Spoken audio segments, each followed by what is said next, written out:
Christian response క్రైస్తవ స్పందన episode number 70. హితబోధ నిర్వహించే ఈ ప్రశ్నోత్తరాల లైవ్ కార్యక్రమాన్ని యూట్యూబ్ మాధ్యమం ద్వారా అలాగే జూమ్ మాధ్యమం ద్వారా వీక్షిస్తున్న వీక్షకులందరికీ యేసుప్రభు వారి శ్రేష్టమైన నామంలో శుభం. ప్రతి మంగళవారం లాగానే ఈ మంగళవారం కూడా ఈ రీతిని కార్యక్రమాన్ని జరిగించుకోవడానికి మన ప్రభు మందిరంలో కనపరుస్తున్న కృపను బట్టి ఆయన స్తుతిస్తూ ఈ రోజు కార్యక్రమం కొరకు ఆయన సహాయాన్ని వేడుకుంటూ చిన్న ప్రార్థనతో ప్రారంభించుకుందాం. దయచేసి వీక్షకులంతా నాతో పాటు ప్రార్థనలో ఏకీభవించాలని మనవి చేస్తాం. మహోన్నత దయగల తండ్రి, ప్రేమగల ప్రభువా, మరొక మంగళవారం ఈ రీతి మేము అందరము ఈ కార్యక్రమంలో పాల్గొనడానికి మీరు సహాయం చేసినందుకు వందనాలు. గడిచిన వారంలోన్నింటిలో అనేకులు ఈ కార్యక్రమం ద్వారా మేలు పొందడానికి, వారి ప్రశ్నలకు జవాబులు పొందుకోవడానికి దేవా మీరు చూపిస్తూ వచ్చిన మీ కనికరమును బట్టి, చేస్తూ వచ్చిన సహాయం అంతటి బట్టి హృదయమారా స్తుతిస్తూ ఈ రోజు ఈ కార్యక్రమంలో కూడా ఎవరెవరైతే ప్రశ్నలు అడగడానికి సిద్ధపడి దేవా ప్రభు మరి యూట్యూబ్ లైవ్ చాట్ లో పోస్ట్ చేస్తున్నారో, జూమ్ లో అడుగుతున్నారో, చక్కగా మంచి ప్రశ్నలు వారు అడగడానికి అలాగే మంచి సమాధానాలు పొందుకోవడానికి దేవా ప్రభు మరి బిబు గారిని కూడా మీ జ్ఞానం చేత మీరు నింపి వాడుకోనమని సహాయం చేయండి. యేసు నామమున స్తుతించి ప్రార్థించి పెట్టుకుంటున్నాము తండ్రి, ఆమేన్. Bibhu garu, good evening madam. Good evening brother. వీక్షకులందరికీ ప్రభు యేసు నామములో వందనాలు. ప్రతి వారంగానే ఈ వారం కూడా కొన్ని క్విక్ ఇన్స్ట్రక్షన్స్ తోటి మనం ప్రారంభించుకుందాం. ముందుగా ప్రశ్న అడగాలనుకునేవారు ఏం చేయాలి? ప్రశ్న అడగాలనుకునేవారు మీరు ఒకవేళ ఈ కార్యక్రమాన్ని యూట్యూబ్ లైవ్ ద్వారా వీక్షిస్తున్నట్లయితే లైవ్ పక్కనే ఉండే లైవ్ చాట్ లో మీ ప్రశ్న టైప్ చేసి పోస్ట్ చేయొచ్చు. లేదు బిబు గారు నేరుగా మీ ప్రశ్న అడగాలనుకుంటుంటే కనుక అప్పుడు అదే లైవ్ చాట్ లో పోస్ట్ చేయబడినటువంటి జూమ్ కి సంబంధించిన user ID, passcode, link post చేయబడ్డాయి. ఆ లింక్ ద్వారా మీరు జూమ్ లో జాయిన్ అయ్యి నేరుగా బిబు గారిని మీ ప్రశ్న అడగచ్చు. అసలు మీకు లైవ్ చాటే కనిపించట్లేదు అని మీరు అంటున్నట్లయితే అప్పుడు మీరు హితబోధ యూట్యూబ్ ఛానల్ ని సబ్స్క్రైబ్ చేసుకుని ఉండకపోవచ్చు. సో మొదట మీరు యూట్యూబ్ సర్చ్ బాక్స్ లో హితబోధ అని టైప్ చేస్తే హితబోధ యూట్యూబ్ ఛానల్ కనిపిస్తుంది. దాన్ని సబ్స్క్రైబ్ చేసుకొని బెల్ ఐకాన్ ప్రెస్ చేయాలని రిక్వెస్ట్ చేస్తుంది. అప్పుడు మీకు లైవ్ చాట్ కి యాక్సెస్ వస్తుంది. అందులోనే క్వశ్చన్స్ టైప్ చేసి పోస్ట్ చేయొచ్చు, లేదా జూమ్ లింక్ అందులో ఉంటుంది, దాని ద్వారా జూమ్ లో జాయిన్ అయ్యి మీ ప్రశ్న అడగచ్చు. అయితే ప్రశ్న అడగాలనుకునే వారు గమనించాల్సిన మరికొన్ని విషయాలు ఏంటంటే, మీ ప్రశ్న సూటిగా క్లుప్తంగా అడిగే ప్రయత్నం చేయండి. ఇంకా ఏమైనా ఇతర వివరాలు కావాలంటే బిబు గారు అడిగి తెలుసుకుంటారు. అలాగే మీరు ఏ క్రమంలో అయితే ప్రశ్నలు పోస్ట్ చేస్తున్నారో లేదా జూమ్ లో జాయిన్ అవుతున్నారో ఆ క్రమంలోనే మీకు అవకాశం ఇవ్వడం జరుగుతుందని జ్ఞాపకం ఉంచుకోండి. ఒక యూజర్ ఐడికి ఒక ప్రశ్న, ఒక జూమ్ పార్టిసిపెంట్ కి ఒక ప్రశ్నకి మాత్రమే ముందుగా అవకాశం ఉంటుంది. తర్వాత ఇంకొక ఫాలో అప్ క్వశ్చన్ అడగచ్చు. అదే అంశానికి సంబంధించింది అయితే, పూర్తిగా వేరే అంశానికి సంబంధించింది అయితే సమయాన్ని బట్టి మీకు అవకాశం ఇవ్వడం జరుగుతుందని గమనించండి. జూమ్ లో ఉన్న పార్టిసిపెంట్స్ ముఖ్యంగా గమనించాల్సిన విషయము, మీరు ప్రశ్న అడగడము బిబు గారు జవాబు చెప్పడం పూర్తయిపోతే యూట్యూబ్ లో ఈ లైవ్ ప్రసారాన్ని వీక్షించాలని మనవి. మీరు జూమ్ లోనే ఉన్నారంటే ప్రశ్న అడగడం కోసమే ఉన్నారని మేము భావిస్తాం కనుక ఆ కన్ఫ్యూజన్ అవాయిడ్ చేయడం కోసం ఈ రీతిలో మాకు సహకరించాలని మనవి చేస్తూ ఈ రోజుకి కార్యక్రమాన్ని ఒక లైవ్ చాట్ ప్రశ్నతోటి మనం ప్రారంభించుకుందాం. లైవ్ చాట్ లో నిహాంత్ కుమార్ అనే ఐడి నుంచి అడిగినటువంటి ప్రశ్న, ఈ మధ్య ఎడ్వర్డ్ విలియమ్స్ కుంటం గారు లెంట్ డేస్ చెయ్యమని బైబిల్లో ఎక్కడుంది, బైబిల్ చెప్పని ఆచారాన్ని ఎందుకు చేస్తున్నారని ప్రశ్నించే వారికి కౌంటర్ ఇస్తూ, పళ్ళు తోముకొని బైబిల్లో ఎక్కడుంది, మరి మీరు తోముకోవట్లేదా అన్నట్లుగా అపహాస్యం చేశాడు. బిబు గారు, దీనిపై మీ స్పందన ఏంటి? అది ప్రశ్న బిబు గారు, ఓవర్ టు యు.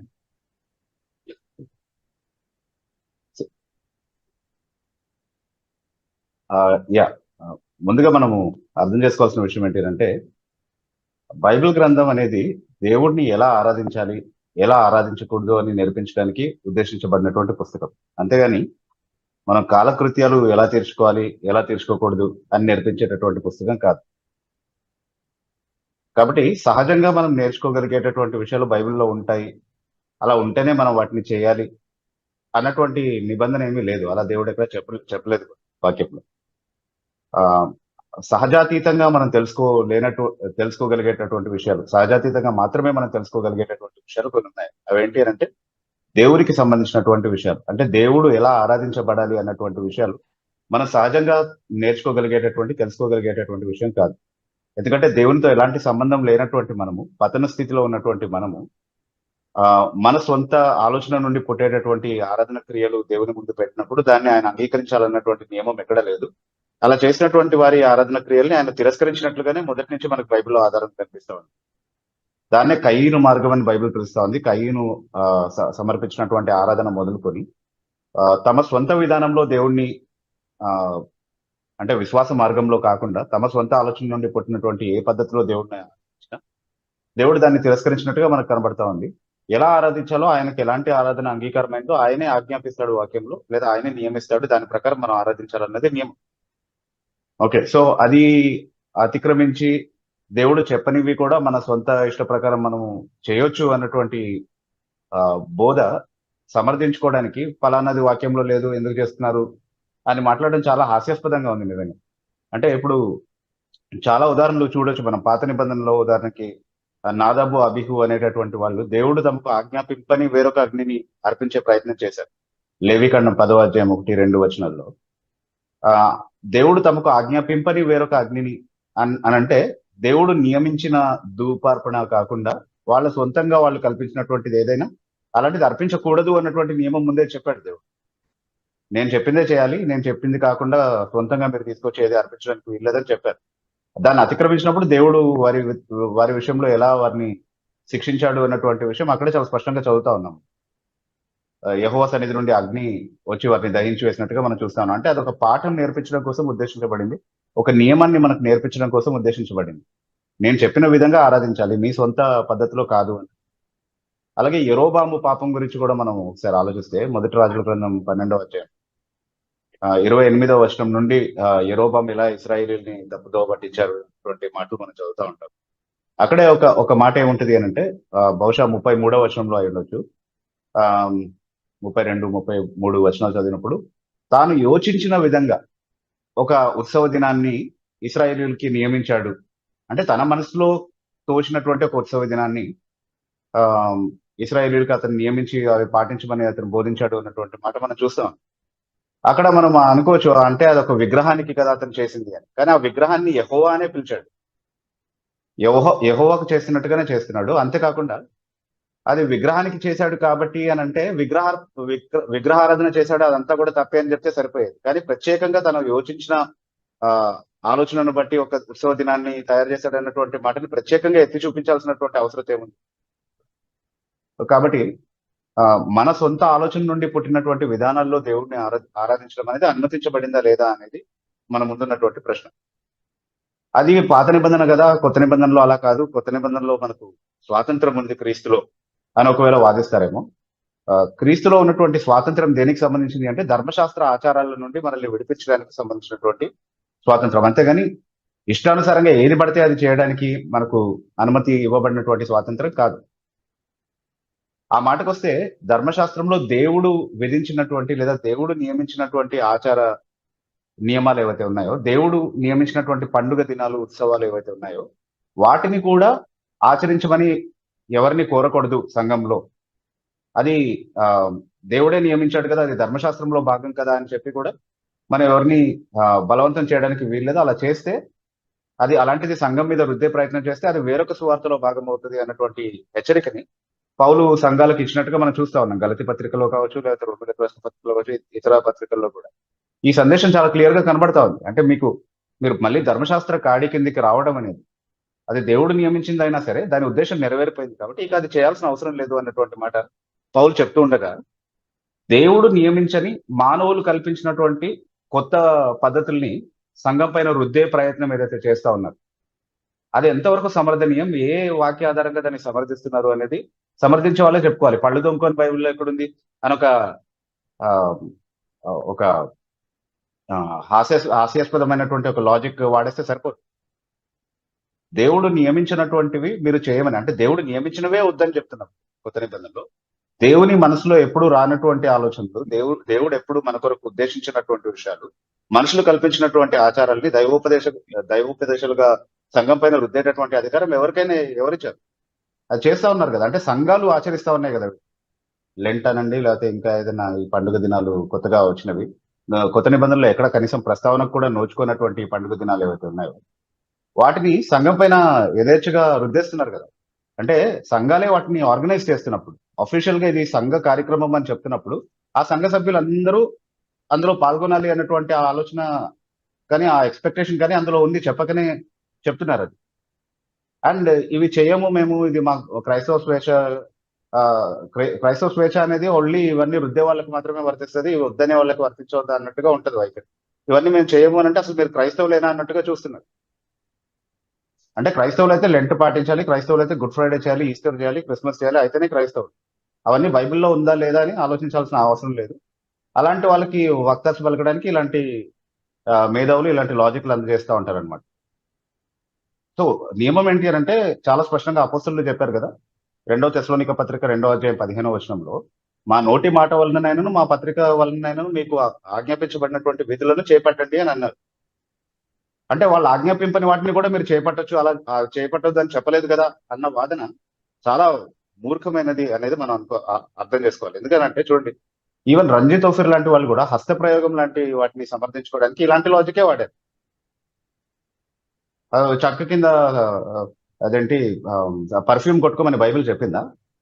లేకపోతే నీకు తలకాయ నొచ్చినప్పుడు అమృతాంజనం పెట్టుకోమని బైబిల్ చెప్పిందా? అవన్నీ బైబిల్లో లేకపోయినా ఎలాగైతే చేస్తున్నావో ఇది కూడా అట్లాంటిదే అని ఏంటది రంగురాళ్ళు పెట్టుకునే దాన్ని సమర్థించడం కోసం రంజిత్ ఓఫిర్ ఈ మాట చెప్పినట్టుగా మనం చూస్తాం.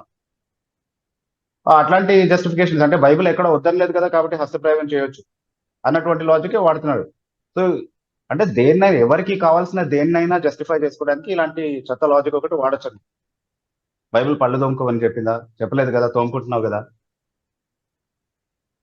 అలాంటప్పుడు లెంట్ కాబట్టి విషయంలో లెంట్ దినాలు ఆచరించవచ్చు. ఆచరించవచ్చు. అంటే అది చెప్పిన వాళ్ళు ఆలోచించుకోవాలి, what is stupid logic that is అని, ఎవరైనా సరే. ఓకే, సో అంటే ఇప్పుడు ఎలాగో చేయాలని డిసైడ్ అయిపోయిన వాళ్ళకి అది చాలా గొప్ప విషయంగా అనిపిస్తుంది. చాలా భలే చక్కగా చెప్పారు. అసలు చేయొద్దన్న వాళ్ళకి భలే చంపపెట్టు ఇది ఎడ్వర్డ్ విలియమ్స్ గారి దగ్గర నుంచి అని అనిపించవచ్చు. బట్ వాక్యము చెప్పిన దాన్నే చేస్తారా, లేదా మీ సొంత విషయాల్ని కూడా చేసి అది క్రైస్తవం పేరు మీద దాన్ని సంఘంలో చలామణి అయ్యేటట్టుగా చేస్తారా అన్నది మన ముందున్నటువంటి ప్రత్యామ్నాయం. Those are the 2 options. Do you want to only stick on to the Bible, or do you want to come up with your own institution which you call Christianity? So అది ఎవరికి వాళ్ళు ఆలోచించుకోవాల్సినటువంటి విషయం. నా మట్టుకు నేనైతే నాకు క్రైస్తవం అంటే బైబిల్ ఏది బోధించిందో అది మాత్రమే. నా సొంత ఆలోచనల నుండి పుట్టినవి కూడా అది దేవునికి నేను చేస్తాను, లేకపోతే ఇంకెవరికైనా అలా చేయమని నేర్పిస్తాను అన్నది క్రైస్తవం కాదు. మనుషులు కల్పించిన పద్ధతుల్ని దైవోపదేశములుగా బోధిస్తూ దేవుని ఆజ్ఞను మీరు నిరర్ధకం చేస్తున్నారు అన్నటువంటి ఆ రూల్ ఏదైతే ఉందో దాన్ని ఎప్పుడు మనం కొట్టివేయడానికి వీల్లేదు, దాన్ని ఎప్పుడు తక్కువ చేయడానికి వీల్లేదు. దేవుడు నేర్పించిందే మనం ఆచరించాలి, అందుకు భిన్నమైనది ఏది మనం ఆచరించడానికి వీల్లేదు. As simple as that. Yes Vibhu garu. తర్వాత బాలకృష్ణ ఎం అనే ఐడి నుంచి జాయిన్ అయినటువంటి వారు, మీరు అన్మ్యూట్ చేసుకొని మీ పేరు మీ ఊరు చెప్పి మీ ప్రశ్న అడగండి sir. Sir private sir. Praise Lord. Sir నాకు చిన్న అంటే మా ఇంటి ఎదురు ఒక అతను క్వశ్చన్ వేసాడు సార్. నేను దానికి ఆన్సర్ తీయకపోయాను. అంటే సార్ నా పేరు ఎం బాలకృష్ణ ఫ్రమ్ విశాఖపట్నం సార్. చెప్పండి సార్. ఇప్పుడు మనం అందరం కూడా యేసు ప్రభు వారిని పూజిస్తున్నాం కదా. అవునండి. అయితే మనం ఇప్పుడు బాప్టిస్టులని, పెంతెకోస్తలని, లూథరన్ అని ఇలా శాఖోపల శాఖగా ఎందుకు ఇరిపోవాల్సి వచ్చింది సార్? అదే క్వశ్చన్ ఒక అతను అడిగాడు, నేను ఆన్సర్ చెప్పలేకపోయాను. అందరూ యేసు ప్రభుని కదా మరి ప్రార్థించేది. అటువంటిప్పుడు బాప్టిస్టులని, పెంతెకోస్తలని, లేదా లూథరన్ అని ఇలా శాఖలుగా ఎందుకు ఇడిపోయారు? వాడు ఒక యేసు ప్రభుని మరి అందరూ కూడా పూజించాలి కదా. ఇప్పుడు రోమన్ కేంద్రంలో ఉన్నారండి, ఒక మరియమ్మ గారిని పూజిస్తున్నారు కదా. మరి అలాగే మీరందరూ కలిసి మరి ఒకే గ్రూప్ గా ఉండాలి కదా అన్నట్టుగా క్వశ్చన్ చేశాడు సార్. దాని కొంచెం వివరించి చెప్తే నేను అతను చెప్పడానికి బాగుంటుంది సార్. ఓకే, ఈ అడిగిన వ్యక్తి క్రైస్తవుడా లేకపోతే క్రైస్తవేతరుడా అని? అంటే అతను ఏంటంటే ఈ లహరి కృష్ణ పూజిస్తారండి వాళ్ళు. ఓకే ఓకే ఓకే షూర్ అండి. ముందుగా మనం అర్థం చేసుకోవాల్సింది ఏంటంటే యేసుక్రీస్తునే ఆరాధిస్తున్నాము అని చెప్పేటటువంటి మాటలో యేసుక్రీస్తు ఎవరు అన్నటువంటి బోధ చాలా స్పష్టంగా బైబిల్లో ఉంది. తర్వాత యేసుక్రీస్తును ఆరాధించేటటువంటి వాళ్ళు ఎలాంటి బోధకు కట్టుబడి ఉండాలి అన్నటువంటి వివరణ కూడా బైబిల్లో చాలా స్పష్టంగా ఉంది. సో ఇప్పుడు చాలా డినామినేషన్స్ గా ఎందుకు వేరుపడాల్సి వచ్చింది, ఎందుకు వేరు వేరు డినామినేషన్స్ వచ్చాయి అంటే సిద్ధాంతపరమైనటువంటి భేదాభిప్రాయాల కారణంగా వచ్చాయి. అందరూ కూడా యేసుక్రీస్తుని నమ్ముతున్నామని చెప్పుకుంటున్నారు, కానీ ఎవరి అభిప్రాయాలు, ఎవరి బోధలు అంటే బైబిల్ ప్రకారం బైబిల్లో ఉన్నటువంటి ఒక వచనాన్ని లేదా ఒక సెట్ ఆఫ్ డాక్ట్రిన్స్ ని వాళ్ళు భిన్నాభిప్రాయాలు కలిగి ఉండడం కారణంగా, అంటే ఒకళ్ళు ఒకలాగా ఇంకొకలాగా అర్థం చేసుకోవడం కారణంగా వాళ్ళు కలిసి ఉండలేక విడిపోయి వాళ్ళ పర్టికులర్, అంటే ఇప్పుడు బాప్టిజం కి అంటే క్రీడో బాప్టిజం అంటే ఆ, విశ్వాసం తర్వాత బాప్తిస్మం తీసుకోవాలి అన్నటువంటి ఆలోచన కలిగి ఉన్నటువంటి వాళ్ళందరూ కూడా బాప్టిస్టులని పెట్టుకున్నారు. కొన్ని డిఫరెంట్ మెథడ్స్ ని జాన్ వెస్లీ ఇట్లాంటి వాళ్ళు ఇంట్రడ్యూస్ చేసినటువంటి మెథడ్స్ ని ఫాలో అయ్యేటటువంటి వాళ్ళు మెథడిస్ట్ అని పెట్టుకున్నారు. కానీ మనం అర్థం చేసుకోవాల్సింది ఏంటి అంటే అందరూ స్ట్రిక్ట్లీ బైబిల్ ని ఫాలో అవుతున్నారు, అయినా వాళ్ళు వేరు వేరు శాఖలుగా ఉన్నారు అన్నది కాదు. అందరూ స్ట్రిక్ట్లీ బైబిల్ ని ఫాలో అవ్వట్లేదు. అందులో ఆ, ఆ, బైబిల్ కి భిన్నమైనటువంటి ఆలోచనలు ఉన్నాయి కాబట్టి వాళ్ళు విడిపోయారు అన్నటువంటి విషయాన్ని మనం అర్థం చేసుకోవాలి. వాళ్ళ అవగాహనలో ఎక్కడో లోపం ఉండాలి ఖచ్చితంగా, లేకపోతే ఐక్యంగా ఉండేది సంఘం. ఒకవేళ అందరూ బైబిల్ని ఒకే విధంగా అర్థం చేసుకుని బైబిల్ ఎలా అర్థం చేసుకోవాలని దేవుడు ఉద్దేశించాడో అలాగే అర్థం చేసుకుని అందరూ ఆ, ఆ, అదేంటి ఏక మనసు, ఏక భావము, ఏక తాత్పర్యము అని బైబిల్ ఏదైతే చెప్తుంది, 1 కొరింథీ పత్రిక 1:10 అలాంటి ఆలోచనలో ఒకవేళ ఉండుంటే అసలు సంఘం విడిపోవాల్సిన అవసరమే ఉంటుండేది కాదు. కేవలం స్థానికంగా వేరు వేరు సంఘాలు ఉంటుండేవి. బైబిల్లో మనం చూసేటట్టుగా కొరింథీలో ఒక సంఘము, గలతీ ప్రాంతాల్లో కొన్ని సంఘాలు, ఇట్లా స్థానిక ఆ, స్థానికంగా అవసరాన్ని బట్టి వెసులుబాటుని బట్టి సంఘాలు పెట్టుకునే వాళ్ళు, కానీ సిద్ధాంత పరంగా విడిపోయి ఉండే వాళ్ళు కాదు, డినామినేషన్లుగా విడిపోయి ఉండే వాళ్ళు కాదు. సో అందరూ యేసుక్రీస్తుని ఆరాధిస్తున్నారా అంటే అందరూ యేసుక్రీస్తుని ఆరాధించట్లేదు. అలా చెప్పినప్పటికీ అందరూ యేసుక్రీస్తుని ఆరాధించట్లేదు అని నేను చెప్పినప్పుడు, ఫర్ ఎగ్జాంపుల్ ఇప్పుడు యెహోవా సాక్షులు ఉన్నారు. యెహోవా సాక్షులు అనేటటువంటి వారు మేము కూడా యేసుక్రీస్తుని ఆరాధిస్తున్నామని చెప్తున్నారు, కానీ వాళ్ళ యేసుక్రీస్తు నిర్వచనము అపోస్తలులు ఇచ్చినటువంటి నిర్వచనం కాదు. వాళ్ళు దేవుడు అయినటువంటి యేసుక్రీస్తుని నమ్మట్లేదు, కేవలం దేవుని కుమారుడు అయినటువంటి యేసుక్రీస్తుని మాత్రమే నమ్ముతున్నామని చెప్తున్నారు. Okay. అంటే ఒక్క ఎగ్జాంపుల్ ఇవ్వడానికి. Yes. సో అందరూ బైబిల్లో ఉన్నటువంటి ఒకే యేసుక్రీస్తుని నమ్ముతున్నారా, ఒకే విధంగా బైబిల్లో బోధించబడినటువంటి విధంగానే ఆయన అంగీకరిస్తున్నారంటే అలా లేదు. వాళ్ళ సొంత సో నిర్వచనాలు బేసిక్ గానే ఒక 2 కేటగిరీస్ అని అనుకోవచ్చు కదా బిబు గారు. అంటే క్రిస్టియన్ డినామినేషన్స్ ఒకవైపు ఉన్నాయి, ప్రాథమికంగా క్రీస్తుని అంగీకరించి అట్లీస్ట్ గాస్పెల్ లో ఒక లెవెల్ వరకు సరైన బోధ అవును. చేసేటువంటి క్రిస్టియన్ డినామినేషన్స్ ఒకవైపు ఉంటే కల్ట్స్ ఇంకొక వైపు ఉన్నాయి. ఎగ్జాక్ట్లీ. అండ్ క్రిస్టియన్ డినామినేషన్స్ లో కూడా వాళ్ళ రకరకాల విషయాల్లో ఉన్న భేదాలను బట్టి రకరకాలుగా డినామినేషన్స్. అబ్సల్యూట్లీ. సో అందుకే మేము మీకు ప్రకటించిన క్రీస్తు కాకుండా వేరొక క్రీస్తుని ఎవరైనా ప్రకటిస్తే, వేరొక యేసుని, వేరొక సువార్తని, వేరొక ఆత్మని ఎవరైనా ప్రకటిస్తే వారి విషయంలో జాగ్రత్త అని అపోస్తలులు అందుకే హెచ్చరించారు. అంటే సిద్ధాంతపరంగా వేరే ఒక యేసును తయారు చేసుకోవడం సాధ్యమా అంటే ఖచ్చితంగా సాధ్యం. ఇప్పుడు ఖురాన్ లో కూడా యేసుక్రీస్తున్నాడు, కానీ సిలువ వేయబడని యేసున్నాడు. అపోస్తలులు ప్రకటించినటువంటి యేసు సిలువ వేయబడిన యేసు, అయితే వాళ్ళేమో సిలువ వేయబడని యేసును ప్రకటిస్తున్నారు. అట్లాగే క్రైస్తవంలో కూడా, అంటే ముస్లిం ఎక్స్ట్రీమ్ ఎగ్జాంపుల్ ఎందుకు తీసుకున్నానంటే మనకు వేరొక యేసు అంటే ఈజీగా అర్థమవుతుంది, కానీ అట్లాగే క్రైస్తవం లోపల కూడా బైబిల్ చెప్పనటువంటి విషయాలు యేసుక్రీస్తుకి ఆపాదించి ఎవరైతే నమ్ముతా ఉన్నారో వాళ్ళు వేరొక యేసుని నమ్ముతారు, బైబిల్ చెప్పినటువంటి యేసుని కాదు. అందుకే కలిసి ఉండలేకపోతున్నారు, విడిపోతున్నారు. సిద్ధాంతపరంగా భేదాభిప్రాయాలు లేకపోతే ఒకే డినామినేషన్ ఉండేది, అందరూ ఐక్యంగానే ఉండుండేది. సో అది మనం స్ట్రైట్ గానే తగినటువంటి విషయం కదా. అందరూ బైబిల్ ని కరెక్ట్ గా ఏం ఫాలో అవ్వట్లేదు అన్నటువంటి విషయాన్ని మనం స్ట్రైట్ గానే చెప్పొచ్చు ఎవరు. ఓకే సార్, ఇంకో క్వశ్చన్ అడగొచ్చా సార్? ఇప్పుడు మనం తల్లి గర్భం రూపం మునిపే దేవుడు మనల్ని ఎరుగన్నాడు కదా, మన ప్రాణాలకంతా కూడా దేవుని చిత్తంలో జరుగుతుంది కదా సార్. అటువంటి మనం దేవునికి ఎందుకు ప్రార్థించుకోవాలి? మరి దేవుని చిత్తం జరుగుతుంది కదా, మనం ప్రార్థించకపోయినా దేవుని చిత్తం జరుగుతుంది కదా. అవును, మరి అటువంటి దేవుని ప్రార్థించుకోవాలి సార్. ఓకే. అంటే వాస్తవానికి దేవుని చిత్తం జరుగుతుంది అని అనేటటువంటి స్పృహ మనల్ని ప్రార్థనకి నడిపించేదిగా ఉంటుంది. వాస్తవానికి ఆయన ఉద్దేశించినటువంటి ప్రణాళిక కానీ చిత్తం కానీ నెరవేర్చడానికి సమర్థుడు కాకపోతే ఆయనకి మనం ప్రార్థన చేయాల్సినటువంటి అవసరం లేదు. ఆయన ఉద్దేశించింది మన జీవితంలో మేలు కొరకే ఉద్దేశించాడు, కాబట్టి దాన్నే జరిగించమని మనం ప్రార్థన చేయడం అనేది ఆయనతో సంభాషించడానికి దేవుడు నియమించినటువంటి ఒక సాధనం. అంటే దేవుడు చేయాల్సింది దేవుడు ఎలాగో చేస్తాడు, ఆయన మన ప్రార్థన పైన ఆధారపడున్నాడని కాదు, కానీ మనము ఆయనతో ఒక సంబంధంలో ఉండాలి అన్నది దేవుని యొక్క ఉద్దేశం. ఆయనతో సంభాషించడానికి ఒక మాధ్యమంగా ఆయన ప్రార్థనను ఏర్పాటు చేశాడు. మనము అంటే ఒక బిడ్డ తండ్రితో ఎలాగైతే సంభాషిస్తుందో అలాగా మనం సంభాషించడానికి దేవుడు ఉద్దేశించినటువంటి ఒక మాధ్యమం ప్రార్థన. కాబట్టి మనం ప్రార్థిస్తేనే దేవుడికి తెలుస్తుంది, మనం ప్రార్థిస్తేనే దేవుడు చేస్తాడు అన్నది కాకుండా అదొక సంబంధానికి సంబంధించినటువంటి విషయంగా దాన్ని మనం చూడటం నేర్చుకోవాలి. అలాగే దేవుడు తను ఉద్దేశించినటువంటి విషయాలు, అంటే దేవునికి ఒక ప్రణాళిక ఉంది అని చెప్పారు, అది కరెక్టే. అయితే ఆ ప్రణాళికను ఎలా నెరవేర్చాలో కూడా ఆయన కొన్ని సాధనాల్ని నియమించాడు.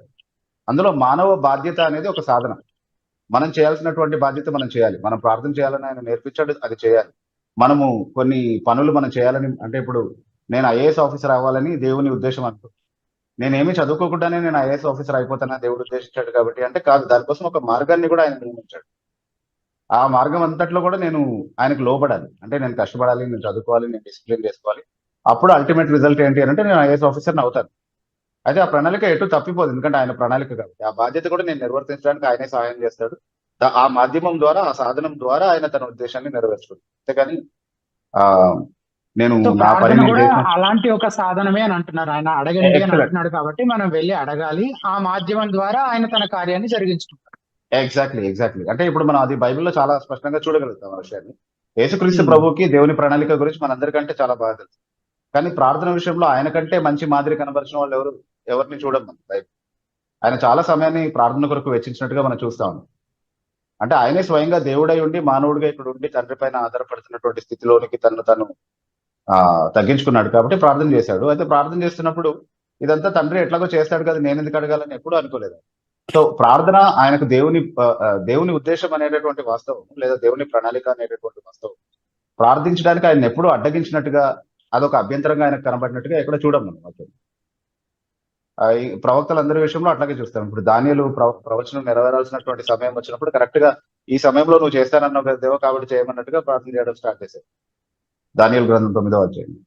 సో దేవుని ప్రణాళికను ఎంత బాగా అర్థం చేసుకుంటామో, దేవుని సార్వభౌమ అధికారాన్ని ఎంత బాగా అర్థం చేసుకుంటామో, అంతే ఎక్కువగా మనం ప్రార్థన చేయడానికి పురిగొల్పబడతాం. సో అది ప్రార్థనకు ఒక ఎంకరేజ్మెంట్ గా, ఇన్స్పిరేషన్ గా ఉండాలి మనకి ఎప్పుడు కూడా ఈ సత్యం, దేవుడు సావబడిన అన్నటువంటి. Okay sir, thank you Balakrishna garu, sir. Thank you sir. Thank you so much అండి. చాలా మంచి ప్రశ్న అయితే మీ వ్యాఖ్యానాలు మాకు ఎలా దొరుకుతాయి సార్? బ్రదర్ అది hitobodha.com అనే వెబ్సైట్ ఉంది బ్రదర్. Okay sir. సార్ తెలుగులో ఉంటాయి, ఇంగ్లీష్ లో ఉంటాయి సార్? తెలుగు బ్రదర్, అది పూర్తిగా తెలుగు వెబ్సైట్. ఓకే. మీరు ఫస్ట్ టైం జాయిన్ అయ్యారా బ్రదర్ ఈ రోజు? లేదు సార్, అప్పుడు 4వ వారం సార్ నేను జాయిన్. 4వ వారం. ఓకే. అయితే ప్రోగ్రామ్ చివరిలో కూడా ఒకసారి అనౌన్స్ చేస్తారు బ్రదర్, అది కూడా చూడండి. లింక్స్ కూడా పెడతారు. hitobodha.com అని మీరు మామూలుగా గూగుల్ క్రోమ్ లో టైప్ చేసినా మీకు అది వచ్చేస్తుంది. మీరు ఆ వెబ్సైట్ ఫాలో అవ్వండి. Okay sir, thank you sir. Thank you brother. తర్వాత అపో A15S అనే ఐడి నుంచి జాయిన్ అయినటువంటి వారు మీరు అన్మ్యూట్ చేసుకొని మీ పేరు, మీ ఊరు చెప్పి మీ ప్రశ్న అడగండి.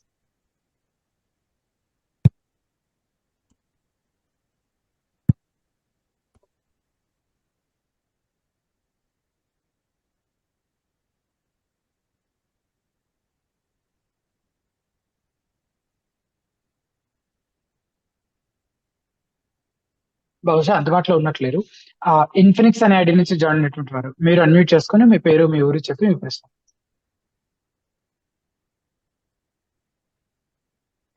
Hello. Yes brother. Hello. Yes brother. Dinesh garu వినిపిస్తుంది. దినేష్, నేనే బ్రదర్. అంటే నా మొబైల్ కొంచెం పాడైంది, అందుకని ఫార్మేట్ చేశాను, పేరు మార్చలేదు. అయినా ఇంకొకసారి మీ పేరు, మీ ఊరు చెప్పి పరిచయం చేసుకొని మీ ప్రశ్న అడగండి. తప్పకుండా. నా పేరు దినేష్ కుమార్, విశాఖపట్నం నుంచి కాల్ చేస్తున్నాను. బ్రదర్, ఏంటంటే ఇప్పుడు Philippians second chapter 7th verse లో, అదే అక్కడ నుంచి అంటే 6th నుంచి చదివితే, దేవుని స్వరూపంగా కలిగిన వాడి దేవునితో సమానంగా ఉండుట విడిచిపెట్టకూడని భాగ్యం ఎంచుకుని లేదు, కానీ మనుషుల పోలికగా పుట్టి దాసుని స్వరూపము ధరించుకొని తను తాను రిక్తునిగా చేసుకుని అంటారు కదా. అంటే ఇక్కడ ప్రభు తన గ్లోరీని అంటే పూర్తిగా వదిలేసారా, లేదా పార్షికంగా, అంటే పార్షియల్ గానే? ఎందుకంటే అప్పుడు మరి మిరకిల్స్ ఎలా చేయగలుగుతారు అనే క్వశ్చన్ వస్తుంది కదా. ఫుల్లీ గ్లోరీ వదిలేసినట్ట, లేకపోతే పార్షియల్ అనే, అది క్వశ్చన్. యాక్చువల్లీ ఫుల్ గా కూడా వదిలేయలేదు, పార్షియల్ గా కూడా వదిలేయలేదు కదా.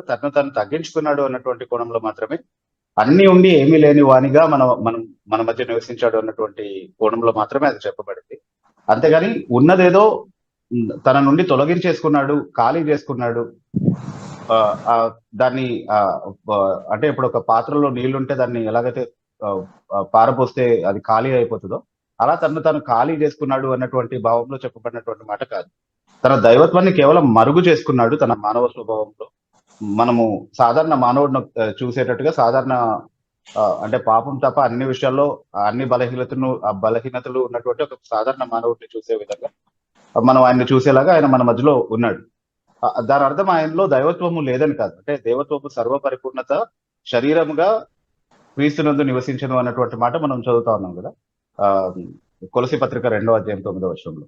సో శరీరంగా సంపూర్ణంగా దేవత్వపు మహిమ ఆయనలో ఉన్నప్పటికీ కూడా ఏమీ లేని వాని, అన్నీ ఉండి ఏమీ లేని వానిగా మన మధ్య ఆయన నివసించాడు. చాలా స్పష్టంగా ఆ మహిమని ఎప్పుడు కావాలంటే అప్పుడు మళ్ళీ ఆయన ధరించుకోవడానికి, తన స్వంత అధికారంతో దాన్ని ధరించుకోవడానికి ఆయన అధికారం కలిగే ఉన్నాడు. ఆ రూపాంతర కొండ మీద కూడా మనం అదే చూస్తాం కదా. ఆయన ఆ రూపాంతర కొండ మీద తన్ను తాను రూపాంతరం చెందు ఆయనే రూపాంతరం చెందాడు అనేటువంటి మాట చదువుతాం. తండ్రి ఆయన రూపాంతరం పరిచాడు అని చదవం మనం ఆ సందర్భం. ఆయన రూపాంతరం చెందాడు వాళ్ళ ముందు. అప్పుడు వాళ్ళు ఆయన మహిమను చూడగలిగారు. నిలబడలేకపోయారు. ఆయన భయపడ్డారు, ఆయన ముందు సాగిల పడ్డారు వాళ్ళు. అంటే ఆ మహిమ ఆయనలోనే ఉంది, ఎక్కడా పోలేదు అది. కాబట్టి ఆయనలో మహిమ ఉంది, కానీ అది ఏమీ లేనటువంటి వాడిగా తను వ్యక్తినిగా చేస్తున్నాడు. ఆయనే స్వయంగా దేవుడై ఉండి దాసుని స్వరూపం ధరించుకున్నాడు అన్నటువంటి మాట ఉంటుంది. ఆయన ఆకారమందు మనుషునిగా కనబడి, మీరు చెప్పినటువంటి వాక్య భాగంలోనే ఉన్నటువంటి ఆకారమందు మనుషునిగా కనబడి దాసుని స్వరూపము ధరించుకొని, ఈ మాటలన్నీ కూడా చెప్పబడినాయి అన్నమాట. అంటే ఆయన బలహీనత కలిగినటువంటి వానిగా కనబడినప్పటికీ ఆయన సర్వశక్తిమంతుడుగానే ఉన్నాడు. ఆయన తన జ్ఞానాన్ని పరిమితం చేసుకుని ఆ జ్ఞానంలోను వయసులోను ఎదిగే వానిలాగా తను తాను తగ్గించుకున్నప్పటికీ కూడా ఆయన సర్వజ్ఞుడుగానే ఉన్నాడు, నిత్యుడుగానే ఉన్నాడు. నిత్యుడైనటువంటి వానికి వయసు ఉండదు, సర్వజ్ఞుడైనటువంటి వాడు జ్ఞానంలో ఎదగాల్సినటువంటి అవసరత ఉండదు. కానీ తన మానవ కోణం నుండి అవన్నీ కూడా చేసే విధంగా తను తాను తగ్గించుకుంది. దాని అర్థం ఆయనలో మహిమ లేదని కాదు, లేదా మహిమని ఆయన ఏదైనా పక్కన పెట్టేశాడని కానీ, పాక్షికంగా కానీ పూర్తిగా కానీ పక్కన పెట్టేశాడని కానీ మనం అర్థం చేసుకోవాల్సినటువంటి అవసరం లేదు. ఓకే బ్రదర్, అర్థమైంది. అయితే ఇదే ఫిలిపియన్స్ లో ఇంకొక క్వశ్చన్ రైజ్ అయింది. అదే సెకండ్ చాప్టర్ లో 16th verse లో అటు జనముల మధ్య మీరు జీవవాక్యం చేత పట్టుకుని లోకముందు జ్యోతుల వల్ల కనబడుతున్నారు. నేను వ్యర్థముగా పరిగెత్తలేదనియు, నేను పడిన కష్టము నిష్ప్రయోజనం కాలేదనియు, క్రీస్తు దినమున అనే ఒక ఫ్రేజ్ ఇక్కడ కనిపించింది నాకు. ఇది సెకండ్ కమింగ్ ని సూచిస్తుందా లేదా ఇంకేదైనా? అలాగే ఒకవేళ సెకండ్ కమింగ్ అయితే అది యెషయా 13:9లో చెప్పబడిన యెహోవా దినము ఇది ఒకటేనా అనేది క్వశ్చన్. ఓకే. ఇది ఫిలిప్పీ పత్రిక 2వ అధ్యాయంలో మాత్రం క్రీస్తు దినం అని చెప్పబడింది, 2వ రాకడ గురించి. ఆ ప్రస్తావన చాలా సార్లు కొత్త నిబంధనలో మనకు కనబడతా ఉంటుంది. ఎందుకంటే అల్టిమేట్లీ అన్ని తేటతెల్లమయ్యేది ఎవరేం చేశారు, ఎవరు నిజంగా యథార్థంగా సేవ చేశారు అన్నటువంటి విషయాలు నిరూపించబడేది ఆ రోజునే కాబట్టి దాన్ని ఉద్దేశించి చెప్తా ఉన్నాడు. అయితే యెషయా 13లో కానీ లేకపోతే పాత నిబంధనలో ఇంకా చాలా ప్రవక్తలు ప్రస్తావించినటువంటి యెహోవా దినం ఏదైతే ఉందో అది 2వ రాకడ దినాన్ని మాత్రమే సూచించట్లేదు. ప్రత్యేకంగా ఆ సందర్భాల్లో యెహోవా యొక్క తీర్పు రాబోతుందని, ఒక ప్రత్యేకమైనటువంటి తీర్పు గురించి ఆ సందర్భంలో ఏ దేశాల గురించి, ఏ జాతుల గురించి అక్కడ ప్రస్తావించబడిందో, వాళ్ళ మీదకి వాళ్ళు అప్పుడు చేస్తున్నటువంటి పాపాన్ని బట్టి ఏ తీర్పు అయితే ప్రవచించబడిందో ఆ తీర్పుని గురించి మాట్లాడుతున్నాడు. నాకు తెలిసి యెషయా 13లో బబులోను మీదకి తీర్పు రావడం గురించి మాట్లాడుతున్నాడు. మాదీయులు పారసీకుల ద్వారా ఏ తీర్పు అయితే రావాలో వాళ్ళ మీదకి దాని గురించి మాట్లాడుతున్నట్టు జ్ఞాపకం సందర్భము. సో ఏ రోజైతే ఆ తీర్పు వచ్చిందో, ఏ రోజైతే బెల్షాజర్ ఆ గోడ మీద రాత చూసి భయపడ్డాడో, తర్వాత ఆ రోజే రాత్రి శత్రువుల చేతికి ఆ రాజ్యం అప్పగించబడిందని చెప్పబడిందో, అదే యెహోవా దినం. అంటే ఆ తీర్పు దినం అదే అన్నమాట. వాళ్ళ గురించి ప్రత్యేకంగా ఉద్దేశించబడినటువంటి ఆ తీర్పు దినం అదే, దాని గురించి మాట్లాడతాం. సో యెహోవా దినం అని చూసిన ప్రతి సందర్భంలోనూ అది 2వ రాకడకే ముడిపెట్టి ఆలోచించాల్సినటువంటి అవసరం లేదు. ఆ సందర్భంలో ఉన్నటువంటి తీర్పు దినాన్ని గురించి మాట్లాడతారు. Okay brother, thank you brother. Thank you brother. ఆ తర్వాత ఒప్పో A15s అనే ఐడి నుంచి జాయిన్ అయినట్టు మీరు మరొకసారి అన్మ్యూట్ చేసుకోవడానికి ప్రయత్నం చేస్తారా?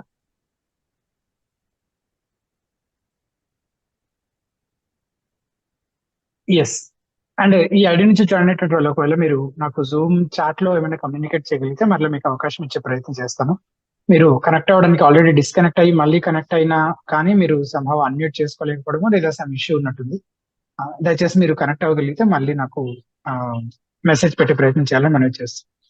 సిహెచ్ ప్రవీణ్ కుమార్ అనే ఐడి నుంచి జాయిన్ అయినట్టుంటారు. మీరు అన్మ్యూట్ చేసుకొని మీ పేరు, మీ ఊరు చెప్పి మీ ప్రశ్న అడగచ్చు. బ్రదర్ వందనాలు. వందనాలండి.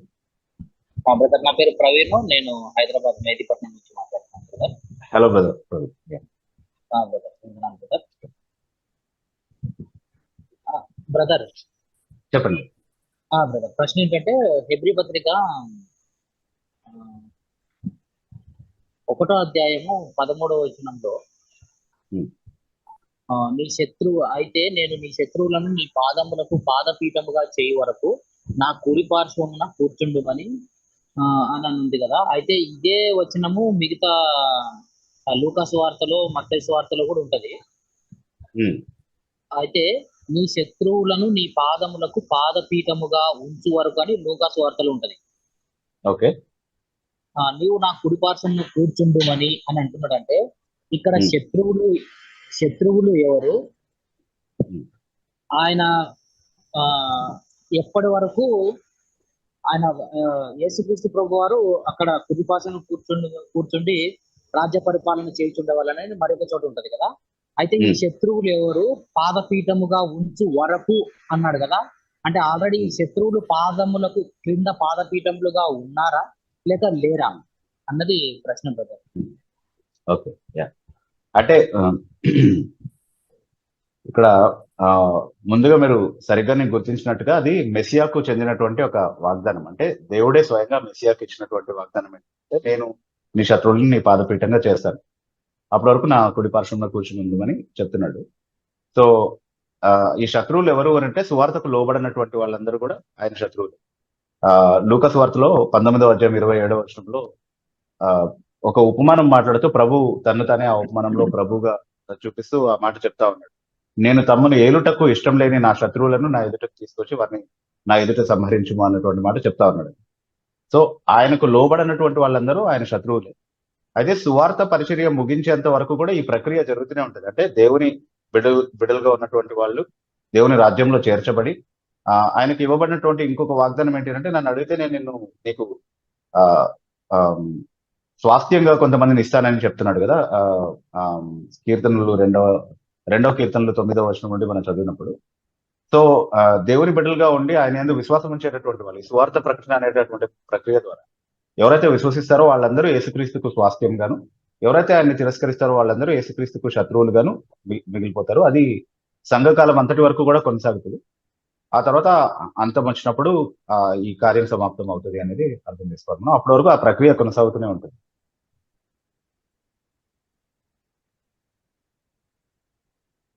ప్రవీణ్.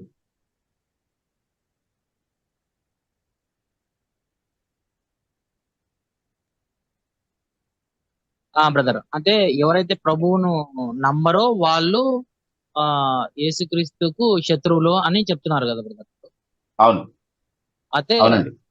అక్కడ సాతాను కోసం అని ఇంతకుముందు మేము అనుకున్నాం కదా. నేను సాతాను వాడి సంబంధికులు అని.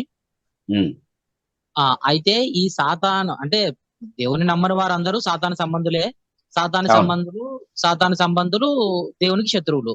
అయితే అవును. వీళ్ళందరూ కూడా ఆయన పాదముల క్రింద పాదపీఠముగా ఉంచు వరకు అన్నాడు. అంటే ఇప్పుడు ఉన్నారా లేకపోతే లేరు అన్న భావన వస్తుంది కదా అక్కడ. ప్రతి వచనాలలో కూడా అదే వస్తుంది కదా.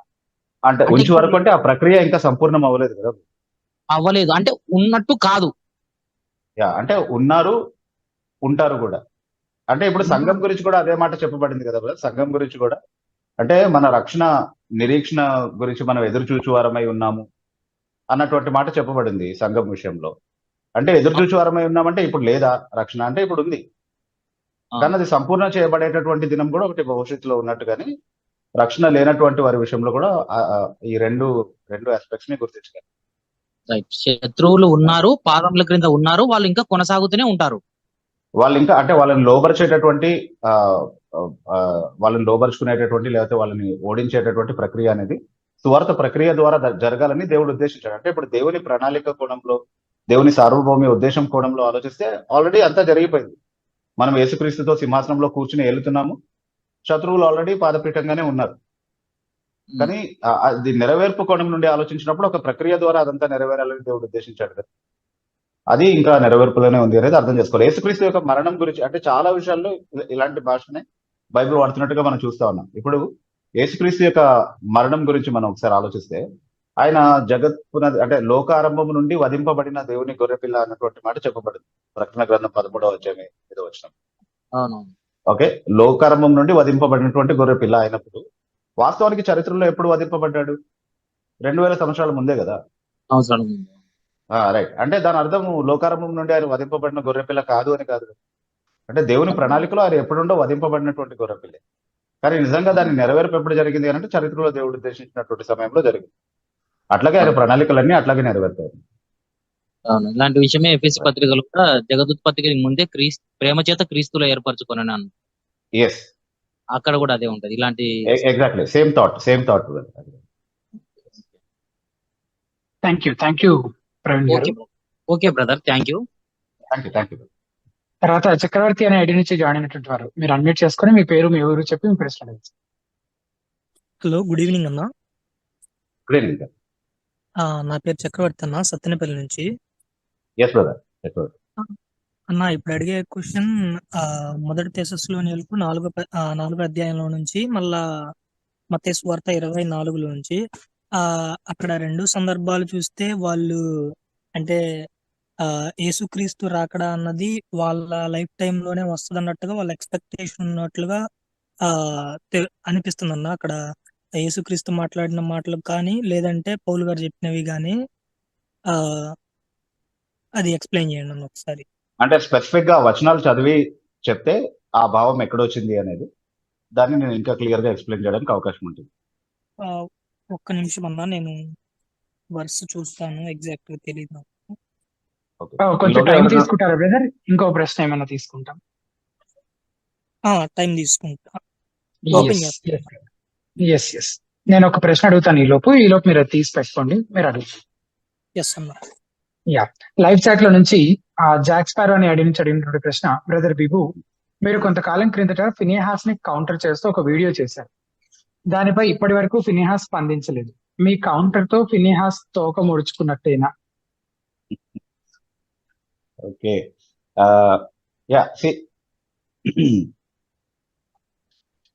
ఫినిహాస్ కి నాకు కామన్ గా ఉన్నటువంటి ఒక విషయం ఏంటి అంటే కొన్ని విషయాలు కామన్ గా ఉంటాయి కదా, ఎంత విభేదించుకున్నాం.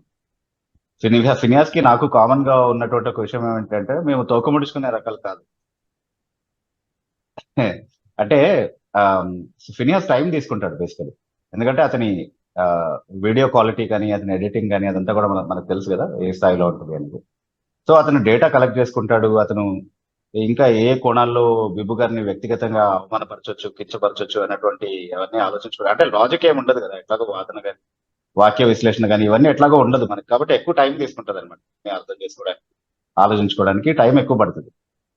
కొత్త విషయాలన్నీ తీసుకొచ్చి క్రోడీకరించి ఒక దగ్గర క్రమబద్ధంగా ఇది చక్కగా వాక్యం నుండే చెప్పారు అని అనిపించేలాగా ప్రజెంట్ చేయాలి కదా దాన్ని.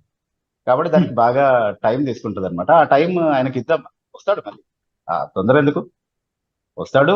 మనం కూడా ఎక్కడికి పోవట్లేదు కాబట్టి దేవుడు ఆయుష్ ఇస్తే అప్పుడు కూడా స్పందించాల్సిన అవసరం వస్తే స్పందిద్దాం. కానీ అదేం తోక ముడుచుకున్నట్టుగా నేను అర్థం చేసుకోవట్లేదు. గతంలో కూడా నేను సమాధానం చెప్పిన తర్వాత దాదాపుగా 8-9 నెలల తర్వాత జవాబు వచ్చింది. అప్పుడు కూడా ఇలాంటి ప్రశ్న ఒకటి వచ్చింది. అంటే అది ఎవరో నన్ను పర్సనల్ గా అడిగారో ఈ కార్యక్రమంలో అడిగారో గుర్తులేదు, కానీ ఎవరో అడిగారు బేసిక్. కానీ ఆగట్టు వస్తాడు అని చెప్పాను, అట్లాగే వస్తాడు మళ్ళీ. Wait for Phinehas, he will come back.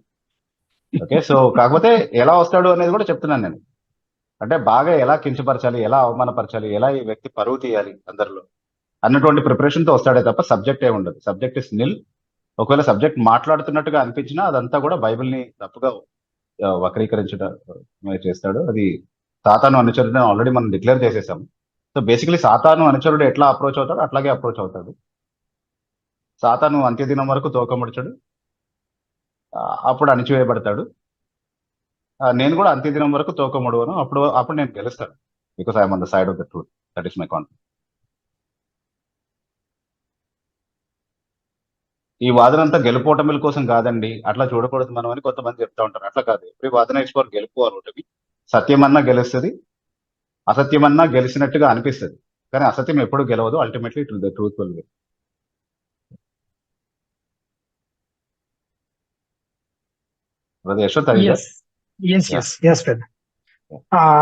చక్రవర్తి అనే ఐడి నుంచి జాయిన్ అయినట్టు మీరు అన్మ్యూట్ చేసుకొని మీ పేరు మీ ఊరు చెప్పి మీ ప్రశ్న అడగచ్చు. నా పేరు చక్రవర్తి, సత్తెనపల్లి నుంచి అన్న. యా అన్న, మొదటి తెస్సలోనికీయులకు రాసిన పత్రికలో నుంచి 4వ అధ్యాయం 17, మళ్ళా మత్తయి సువార్త 24-34లో అన్న. వచనాలు చదివేసండి. ఒక్కొక్కటి చదవండి, ఒక్కొక్క దానికి నేను వివరణ ఇచ్చేస్తాను. ఎస్ అన్న. ఆ, ఫస్ట్ వచ్చేసరికి మత్తయి సువార్తలో చూస్తేనేమో పైన మొత్తం డీటెయిల్స్ ఇచ్చేసి, అంటే చీకటి అది సూర్యుని రాకడకు కొమ్ము సంబంధించి ఉంటది. అవునవును, తెలుసు. అవన్నీ ఇచ్చేసి రాకడకు సంబంధించి. ఉమ్, 34లో ఇవన్నీ జరుగు వరకు ఈ తరము గతింపదని నిశ్చయంగా మీతో చెప్పుచున్నాను అని చెప్పేసి ఉమ్. అక్కడ ఉంది. ఇది ఆ, ఒక నిమిషం, ఇది మత్తయి 24 నుంచి చెప్తున్నారు. ఇవన్నీ జరుగు వరకు ఈ తరం గతించుకోవాలి. ఓకే. సో అక్కడ మీరు గమనించాల్సిన ఒక విషయం ఏంటంటే 24వ అధ్యాయంలో 2 ప్రశ్నలకి యేసుక్రీస్తు ప్రభు సమాధానం చెప్తున్నాడు. ఆ 24వ అధ్యాయంలో ఉన్నటువంటి విషయాలన్నీ కూడా 24, 25 అధ్యాయంలో ఉన్నటువంటి విషయాలన్నీ కూడా 2 ప్రశ్నలకు సమాధానంగా ప్రభు స్పందిస్తున్నట్టుగా మనం అర్థం చేసుకోవాలి. ఆ 2 ప్రశ్నలు మనకి ఆ 3వ వచనంలో కనబడుతుంది. ఆయన ఒలివ కొండ మీద కూర్చున్నప్పుడు తన శిష్యులు ఆయన దగ్గరకు వచ్చి, ఇవన్నీ ఎప్పుడు జరుగుతాయి, నీ రాకడకు సంబంధించినటువంటి సూచనలు ఏంటి అని అడుగుతారు. ఇవి 2 ప్రశ్నలు. ఒకటి, ఇవన్నీ ఎప్పుడు సంభవిస్తాయి. రెండవది, నీ రాకడకు సంబంధించినటువంటి సూచనలు ఏవి. ఇవన్నీ ఎప్పుడు సంభవిస్తాయని దేని గురించి అడుగుతున్నాడు అని అంటే, అది 1-2 వచనాలు చదివినప్పుడు మనకు అర్థమవుతుంది. ఆ ఆ, ఆలయానికి సంబంధించినటువంటి కట్టడాలు, ఆ వైభవంతో కూడినటువంటి మంచి మంచి కన్స్ట్రక్షన్స్ అన్ని కూడా శిష్యులు యేసుక్రీస్తు ప్రభుకు చూపించి ఇవి ఎంత బాగున్నాయి కదా అని చూపిస్తున్నప్పుడు, ఆ సందర్భంలో ప్రభు ఏమంటాడంటే, రాయి మీద రాయి నిలవకుండా ఇదంతా కూడా నేలమట్టం అవుతుంది అన్నటువంటి మాట చెప్పడం మనం చూస్తాం ఆ 2 వచనాలు. ఎస్ అన్న. ఆ తర్వాత వచ్చి అడుగుతున్నారు అనమాట. సందర్భం అది. ఇవన్నీ ఎప్పుడు జరుగుతాయి అంటే, యెరూషలేం యొక్క నాశనము, యెరూషలేంలో ఉన్నటువంటి ఆలయం కూల్చబడటము, ఆ ఆలయము ఎప్పుడు రాయి మీద రాయి నిలవకుండా పూర్తిగా ధ్వంసం చేయబడుతుంది అన్నటువంటి కానీ విషయం అడుగుతా ఉన్నారు. అండ్ నీ రాకడ సూచనలు ఏవి అని అడుగుతున్నారు. ఆ రెండు ఆ కాంటెక్స్ట్ లో కనబడుతున్నాయి చాలా స్పష్టంగా. యా, ఏదో అడుగుతున్నారు. కానీ ఇక్కడ క్లియర్ గా అంటే మొత్తం రెండో ఆ, రాకడ గురించే ఉంది. ఇవన్నీ జరిగినప్పుడు అదే మనుష్య సూర్యుడు కుమారుడు గడప దగ్గర అదే ఉన్నట్టు. సూర్యుడు వెలిగివ్వకపోవడం, చంద్రుడు ఎర్రగా అయిపోవడం, ఇవన్నీ కూడా ఉన్నాయి కదా. అవునన్నా. సో అయితే దానికి కూడా మనం అర్థం చేసుకోవాల్సింది ఏంటి అంటే, ఆ అలంకారం అనేది సూర్యుడు ఆ చీకటిగా అయిపోవడము, చంద్రుడు వెలిగివ్వకపోవడము, నక్షత్రాలు రాలిపోవడము, కొండలు బద్దలైపోవడము, భూకంపం భూకంపాలు సంభవించడము, ఈ అలంకారం అనేది ఏదైతే ఉందో అది ఎప్పుడు ఎలాంటి ప్రళయం సంభవించినా, ఎలాంటి తీర్పు సంభవించినా దాన్ని వర్ణించడానికి బైబిల్లో చాలా సందర్భాల్లో వాడబడినటువంటి అలంకారం. అది చూడగానే అది రెండవ రాకడకు సంబంధించినటువంటి వివరణ అని మనం అనుకోవడానికి వీలు. మీరు యెషయా గ్రంథం 13వ అధ్యాయంలో 10వ వచనం చదివినా మీకు అలాంటి వివరణ కనబడుతుంది. 9-10 వచనాలు మీరు చదివినప్పుడు. అయితే అక్కడ చాలా స్పష్టంగా అక్కడ కూడా సూర్యుడు వెలిగివ్వకపోవడం, చంద్రుడు వెలిగివ్వకపోవడం, నక్షత్రాలు రాలిపోవడం, ఇవన్నిటి గురించి మాట్లాడుతూ ఉన్నారు. ఆ యేసుక్రీస్తు రెండవ రాకడకు సంబంధించినటువంటి వివరణ కాదు. అక్కడ బబులోన్ మీద తీర్పు రాబోతుంది అని చెప్తున్నటువంటి సందర్భం ఉంది. అంటే రాజకీయంగా కానీ మతపరంగా కానీ విప్లవాత్మకమైనటువంటి ఒక మార్పు చోటు చేసుకుంటుంది అని చెప్పినప్పుడు ఇలాంటి అలంకారాల్ని వాడింది చాలా తరచుగా, చాలా సందర్భం. కాబట్టి అది చూడగానే అది రెండవ రాకడకు సంబంధించింది అని మనం అనుకోవడానికి వీలు. సో ఆ తరం గడిచిపోక ముందే అదంతా నెరవేరిందా యెరూషలేము నాశనం విషయంలో అని అంటే, సరిగ్గా యేసుక్రీస్తు ప్రభు ఈ మాటలు చెప్పిన 40 సంవత్సరానికి ఈ మాటలు నెరవేరాయి. 70 ADలో యెరూషలేం నాశనం అవ్వడము, పూర్తిగా యూద మతము అనేది దాని మత వ్యవస్థను నష్టపోవడం, దానికి కేంద్రంగా ఉన్నటువంటి ఆలయాన్ని నష్టపోవడము, ఇశ్రాయేలీలు వారి రాజకీయ వ్యవస్థను పూర్తిగా నష్టపోయి అసలు ఇశ్రాయేల్ దేశంలో కూడా వాళ్ళు ఉండలేని విధంగా వాళ్ళు చెదరగొట్టబడడం అనేటటువంటి విధ్వంసం ఆ దేశం మీదకి వచ్చింది. అది దేవుడు ఎప్పటి నుండో ప్రవక్తల ద్వారా చెప్తూ వచ్చినటువంటి విషయం అనమాట. అది నెరవేరింది. వాటిని వివరించడం కోసం అలాంటి అలంకారం వాడడం సహజమే, బైబిల్లో ఉన్నటువంటి భాష అది. సో అదే భాష యేసుక్రీస్తు రెండవ రాకడ కొరకు కూడా వాడబడింది కాబట్టి అది ఎక్కడ కనిపించినా దాని గురించే మాట్లాడుతుంది అనుకోవడానికి వీలు. ఓకే, అది ఫస్ట్ పాయింట్. బ్రదర్ చక్రవర్తి, ఇంకొకటి మీరు అడుగుతా ఉన్నారు. మొదటి తెస్సలోనిక పత్రిక 4వ అధ్యాయం.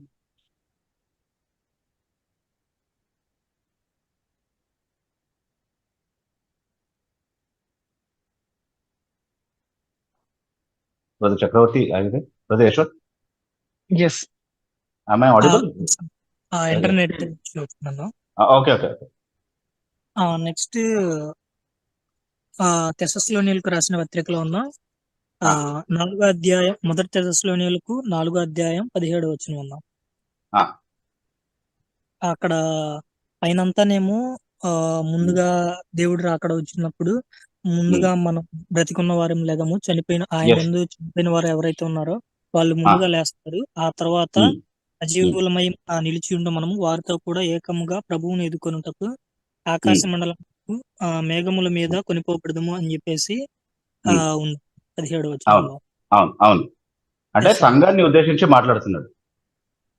సంఘాన్ని ఉద్దేశించి ఆ మాట చెప్తున్నాడు. మనము అన్నప్పుడు ఏ తరంలో అయినా ఉండేటటువంటి సంఘానికి వర్తించేటటువంటి మాటగానే దాన్ని చెప్తున్నాడు తప్ప తాను కూడా వ్యక్తిగతంగా అక్కడ ఉండి తీరుతాడు అన్నది కాదు.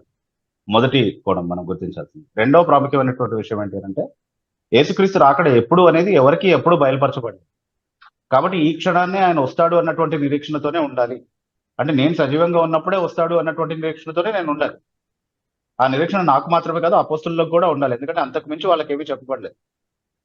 సో ఆయన వచ్చేది నా జీవిత కాలంలోనే అన్నటువంటి నిరీక్షణతో నేను ఉన్నాను కాబట్టి సజీవంగా ఉన్న మనం లేపబడతామని చెప్పడంలో అభ్యంతరం ఏం లేదు. ఎందుకంటే దానికి భిన్నమైనటువంటి ప్రత్యక్షత ఏమీ దేవుడు వాళ్ళకి ఇవ్వలేదు. అలాంటి సిద్ధపాటుతోనే వాళ్ళని ఉండమంటున్నాడు. మీరు అలాగే సిద్ధపడి ఉన్నారు, ఆ సంఘంలోనే సభ్యుడిగా నేను కూడా ఉన్నాను అన్నటువంటి మాటగా అపోస్తులుడు చెప్పినటువంటి ఒక విషయంగా కూడా దాన్ని గుర్తించారు. అందుకని ఖచ్చితంగా అప్పుడే వస్తాడు అన్న ప్రవచనం కాదు. ఓకే అన్న. That expectation is actually commanded. అదే ఎక్స్పెక్టేషన్ తో మీరు ఉండాలి అన్నటువంటి ఆజ్ఞ మనకి ఇవ్వబడింది. ఎప్పుడో Yes, వస్తాడులే మనకు సంబంధం లేదు అన్నట్టుగా జీవించమని చెప్పలేదు. ఇదిగో ఇప్పుడే ద్వారము దగ్గరే ఉంది అన్నట్టుగా మీరు సిద్ధంగా ఉండండి. యజమాని ఎప్పుడు వస్తాడు, ఇప్పుడు వస్తే నేను వెళ్ళిపోవాలి ఆయనతో, లేకపోతే ఆయన కోసం సిద్ధపాటు కలిగినటువంటి వాడిగా కనబడాలి అన్నటువంటి హెచ్చరికలే మనకు కనబడతా ఉంటాయి రాకడ విషయం. సో అదే హెచ్చరికకు లోబడుతూ దాన్నే శిరస వహిస్తూ ఆ అపోస్తలుడు మాట్లాడుతున్నాడు తప్ప అది ప్రవచనం ఏం కాదు. Yes, అన్న. Yes. Yes, brother. Yeah, thank you Chakravarthi garu. అన్న ఇంకో క్వశ్చన్ అడగొచ్చా అన్న? ఎవరు లేరంటే అడగండి. ఎస్ అన్న. అన్న మనం మత్తయి సువార్తలోను లూకా సువార్తలోను జీనియాలజీ చదువుతాం కదన్నా, అంటే యేసుక్రీస్తుది. అవును.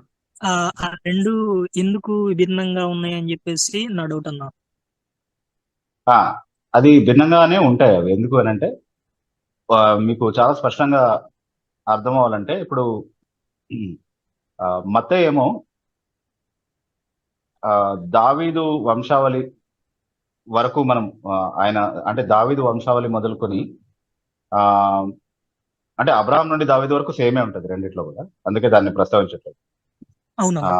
సో దావీదు మొదలుకొని మీరు గమనిస్తే దావీదు కుమారుడైన నాతాను ద్వారా వచ్చినటువంటి వంశావళిని లూకా ప్రస్తావిస్తున్నట్టుగా, ఎస్ అన్న. అలాగే దావీదు నుండి సొలొమోను ద్వారా వచ్చినటువంటి వంశావళిని మత్తయి ప్రస్తావిస్తున్నట్టుగా మనం గమనిస్తాం. సో అక్కడ నుండే ఆ లైన్స్ డివైడ్ అయిపోయాయి అనేది చాలా క్లియర్ గా అర్థమవుతా ఉంది. కాబట్టి చాలా స్పష్టంగా మనం ఇవ్వగలిగే వివరణ ఏంటి అని అంటే, ఒక వంశావళి పట్టిక యోసేపుకు సంబంధించినటువంటి వంశావళి, ఇంకొకటి మరియకు సంబంధించినటువంటి వంశావళి. దానికి సంబంధించినటువంటి ఆధారాలు ఉన్నాయి. అంటే దాన్ని ఎలా ప్రూవ్ చేస్తారు అని మీరు అడిగితే కనుక మత్తయి సువార్త 1వ అధ్యాయం వ్యాఖ్యానం ఉంది. సో ఆ లింక్ మీకు పెడతారు, ఇక్కడ లైవ్ చాట్ లో పెడతారు. ఒకసారి అది చదవండి. చదివిన తర్వాత మీకు మళ్ళీ ఏమైనా క్వశ్చన్స్ ఉంటే మళ్ళీ. ఎస్ అన్న.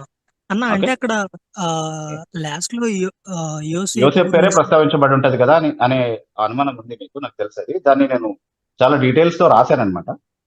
అందుకే మీరు ఒకసారి చూడండి, ఎందుకంటే అది వివరించడానికి ఎక్కువ టైం పడుతుంది కాబట్టి చెప్తాను. మీరు ఒకసారి అది చదివిన తర్వాత మీకు మళ్ళీ డౌట్ ఉంటే మనం డిస్కస్ చేయొచ్చు, ఇబ్బంది అండి. Okay, sure. Thank you Chakravarthi గారు. తర్వాత సునీత క్వీన్ అనే ఐడి నుంచి అడిగినటువంటి ప్రశ్న, చిన్నపిల్లలు లేదా పొరిటిలో పిల్లలు చనిపోతే పరలోకం వెళ్తారా, నరకం వెళ్తారా, వివరించండి సార్.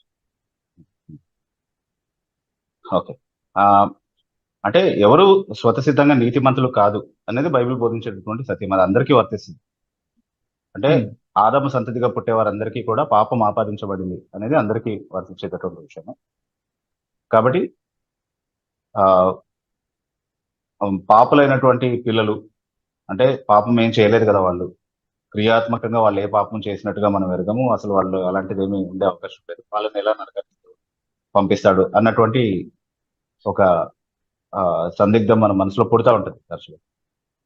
రైట్. అయితే మనం అర్థం చేసుకోవాల్సింది ఏంటి అంటే మనకే అలాంటి ఆలోచన కలిగింది అని అంటే న్యాయంగా మాత్రమే ఆలోచించి న్యాయం మాత్రమే జరిగించేటటువంటి దేవుడు, న్యాయం అంటే ఇది అని ఆయన స్వభావం నుండే మనం నేర్చుకునేటటువంటి ఆ దేవుడు అన్యాయం చేస్తాడని మనం అనుకోవడానికి వీల్లేదు. ఆయన ఏం చేస్తాడో ఆ పిల్లల విషయంలో అన్నది సూటిగా ఒక మాట ద్వారా మనకు బయలుపరచలేదు. కానీ ఆయన క్యారెక్టర్ గురించి బయలుపరుస్తూ మాత్రం ఆ ఆయన సర్వలోకానికి తీర్పరిగా ఉండి న్యాయం మాత్రమే చేసేవాడు అన్నటువంటి లక్షణాన్ని మనకు బయలుపరచాడు. కాబట్టి పిల్లల విషయంలో ఆయన ఏం చేసినా ఆయన ప్రేమకు ఆయన న్యాయానికి విరుద్ధంగా ఏది చేయడు అన్నటువంటి నిశ్చయత మాత్రం ఖచ్చితంగా మనకు బైబిల్ ఇస్తా ఉంది. సో ఆయన ఏం చేసినా దాన్ని ఆయన న్యాయం వెలుగులో ఆయన ప్రేమ వెలుగులో మనం అంగీకరించగలిగే విధంగానే ఆయన తను సమర్థించుకోవడానికి సమర్థుడు అన్నటువంటి విషయాన్ని మాత్రమే మనం అర్థం చేసుకుంటే సరిపోతుంది.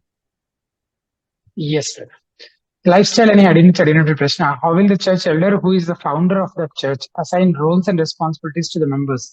Will it be on the talent base group of elders decision or according to his own choice?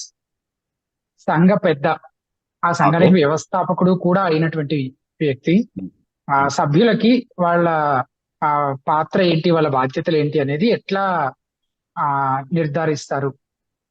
అది వాళ్ళ తలాంతులను ఆధారం చేసుకున్నా, లేకపోతే మిగిలిన సంఘ పెద్దలని తో కలిసి ఆ నిర్ణయం చేస్తారా, లేకపోతే తన సొంతంగా తానే నిర్ణయం చేసేస్తాడు? ఫస్ట్ మనం గుర్తించాల్సిన విషయం ఏంటి అంటే బైబిల్ క్రమాన్ని గురించి మనం ఆలోచిస్తూ ఫస్ట్ మనం గుర్తించాల్సిన విషయం ఏంటి అంటే దేవుడు మనల్ని ఒక స్థానిక సంఘంలో ఎందుకు ఉంచాడు అంటే మనకు ఉన్నటువంటి వరాన్ని తలాంతుని ఉండి సంఘ క్షేమాభివృద్ధి కొరకు మనం పనిచేసే ఉద్దేశంతో మనల్ని అక్కడ ఉంచుతారు. సో సంఘ నాయకులుగా ఉన్నటువంటి వారు వాళ్ళు వ్యవస్థాపకులైనా సరే కాకపోయినా సరే సంఘ నాయకులుగా ఎవరైతే ఆ సంఘంలో వ్యవహరిస్తా ఉన్నారో వాళ్ళందరూ కూడా మిగతా సంఘంతో పాటుగా ఒక వ్యక్తికి ఉన్నటువంటి వరాన్ని గుర్తించి దాన్ని వినియోగించేటటువంటి వాతావరణాన్ని కల్పించాల్సినటువంటి బాధ్యత వాళ్ళకు ఉంటుంది. సో అది వాక్యంలో మనం చూసేటటువంటి క్రమం. అది ఏ పద్ధతిలో చేస్తారు అనేది వాక్యానికి భిన్నం కానటువంటి ఏ పద్ధతిలో అయినా చేయొచ్చు. సంఘం అంతా కూడి ఆలోచించి ఎవరి బాధ్యతలు, ఎవరి పాత్రలు ఎక్కడి వరకు ఉండాలి, ఎంతవరకు ఉంటే అది సంఘానికి శ్రేయస్కరంగా ఉంటది అనేది ఆ స్థానిక సంఘం యొక్క అవసరతల్ని, అలాగే వ్యక్తులు తలాంతులు ఉన్నటువంటి వ్యక్తులు నిర్లక్ష్యం చేయబడని విధంగా వాళ్ళకి సరైనటువంటి బాధ్యతలు కేటాయించే కోణంలో కలిసి ఆలోచించి తీసుకోవాల్సినటువంటి నిర్ణయాలు. మీరు సంఘమంతా అని అంటున్నప్పుడు మీరు సంఘ సభ్యుల గురించి మాట్లాడుతున్నారు అంతే కదా? అంటే ఇప్పుడు బేసికలీ డెసిషన్ తీసుకొని అనౌన్స్ చేసేది సంఘంలో, అంటే అఫీషియల్ గా దాన్ని ప్రకటించేది నాయకులే అయినప్పటికీ సంఘం అంతా సమ్మతిస్తున్నటువంటి ఒక విషయాన్ని వాళ్ళు సంఘం ముందు ప్రకటిస్తున్నారు తప్ప ఇది నాకు ఇలా తోచింది కాబట్టి నేను ఇలాగే చేస్తాను, మిగతా వాళ్ళందరూ కూడా దాన్ని అంగీకరించాల్సిందే అన్నటువంటి ధోరణి మాత్రం వాక్యానుసారమైనటువంటి ఒక నాయకత్వంలో కనబడదు. బ్రదర్, మీరు సంఘమంతా కలిసి నిర్ణయం చేస్తారు అని అన్నారు కదా, సంఘమంతా అంటే మీరు సభ్యులను ఉద్దేశించి మాట్లాడుతున్నారు కదా అని అడుగుతుంది. అంటే సభ్యుల పాత్ర కూడా ఉంది అందులో ఖచ్చితంగా. అంటే పలానా వాళ్ళకు ఉన్నటువంటి సభ్యులను ఉద్దేశించి సభ్యులు కాని వాళ్ళు అందులో ఉండట్లేదు కదా? అంటే ఇప్పుడు సభ్యులు కాని వాళ్ళు కూడా ఉండొచ్చా? సభ్యులు కాని వాళ్ళు ఎలా ఉంటారు? ఉండలేరు. సభ్యులు అదే మీరు సంఘం అంతా అని అంటున్నప్పుడు అది సభ్యులను ఉద్దేశించి ఆ పదం వాడుతున్నట్టున్నారు. ఎగ్జాక్ట్లీ. సంఘం అంటే సంఘ సభ్యులు సంఘ నాయకత్వంతో కూడినటువంటి వ్యవస్థని సంఘం అంటున్నాం. సంఘానికి వచ్చి కూర్చున్న వాళ్ళందరూ సంఘంలో భాగం కాదు, వచ్చి అటెండ్ అయ్యి వెళ్ళిపోయే వాళ్ళు ఉంటారు. ఓకే, వాళ్ళ అభిప్రాయాలకి మనం బేసికలీ స్థానం కల్పించాం. సంఘ సభ్యత్వం తీసుకుంటేనే బాధ్యతగా వ్యవహరిస్తున్నట్టు వాళ్ళు సంఘం పని. సో సంఘం మీద బాధ్యత ఉండి సంఘ శ్రేయోభిలాషులుగా ఉన్నటువంటి వాళ్ళే సంఘ సభ్యులు. అలాంటి వాళ్ళనే సభ్యత్వము ఇచ్చి మనం చేర్చుకోవాలి. వాళ్ళందరూ కలిసి సంఘం మేలు కోసమే ఆలోచిస్తారు కాబట్టి వాళ్ళ అభిప్రాయాలను కూడా పరిగణలోకి తీసుకోవాల్సి ఉంటుంది. అది సరైనటువంటి అభిప్రాయం. ఒక నాయకుడు ఒక నిర్ణయం తీసుకున్న తర్వాత ఎవరికి ఎలాంటి అభ్యంతరం లేదు అంటే దాన్ని కొనసాగించవచ్చు, అందరూ దాంతో ఏకీవచ్చు. కానీ కాదు ఈ నిర్ణయంలో కొన్ని ఏమైనా ఇబ్బందులు ఉన్నాయంటే ఒక సంఘ పెద్దకి తెలియజేయాల్సినటువంటి పద్ధతి ఉంటుంది, క్రమం మర్యాద అన్ని ఉంటాయి. ఆ పద్ధతిలో అది తెలియజేస్తే దాన్ని పరిష్కరించే ప్రయత్నం చేసుకోవచ్చు.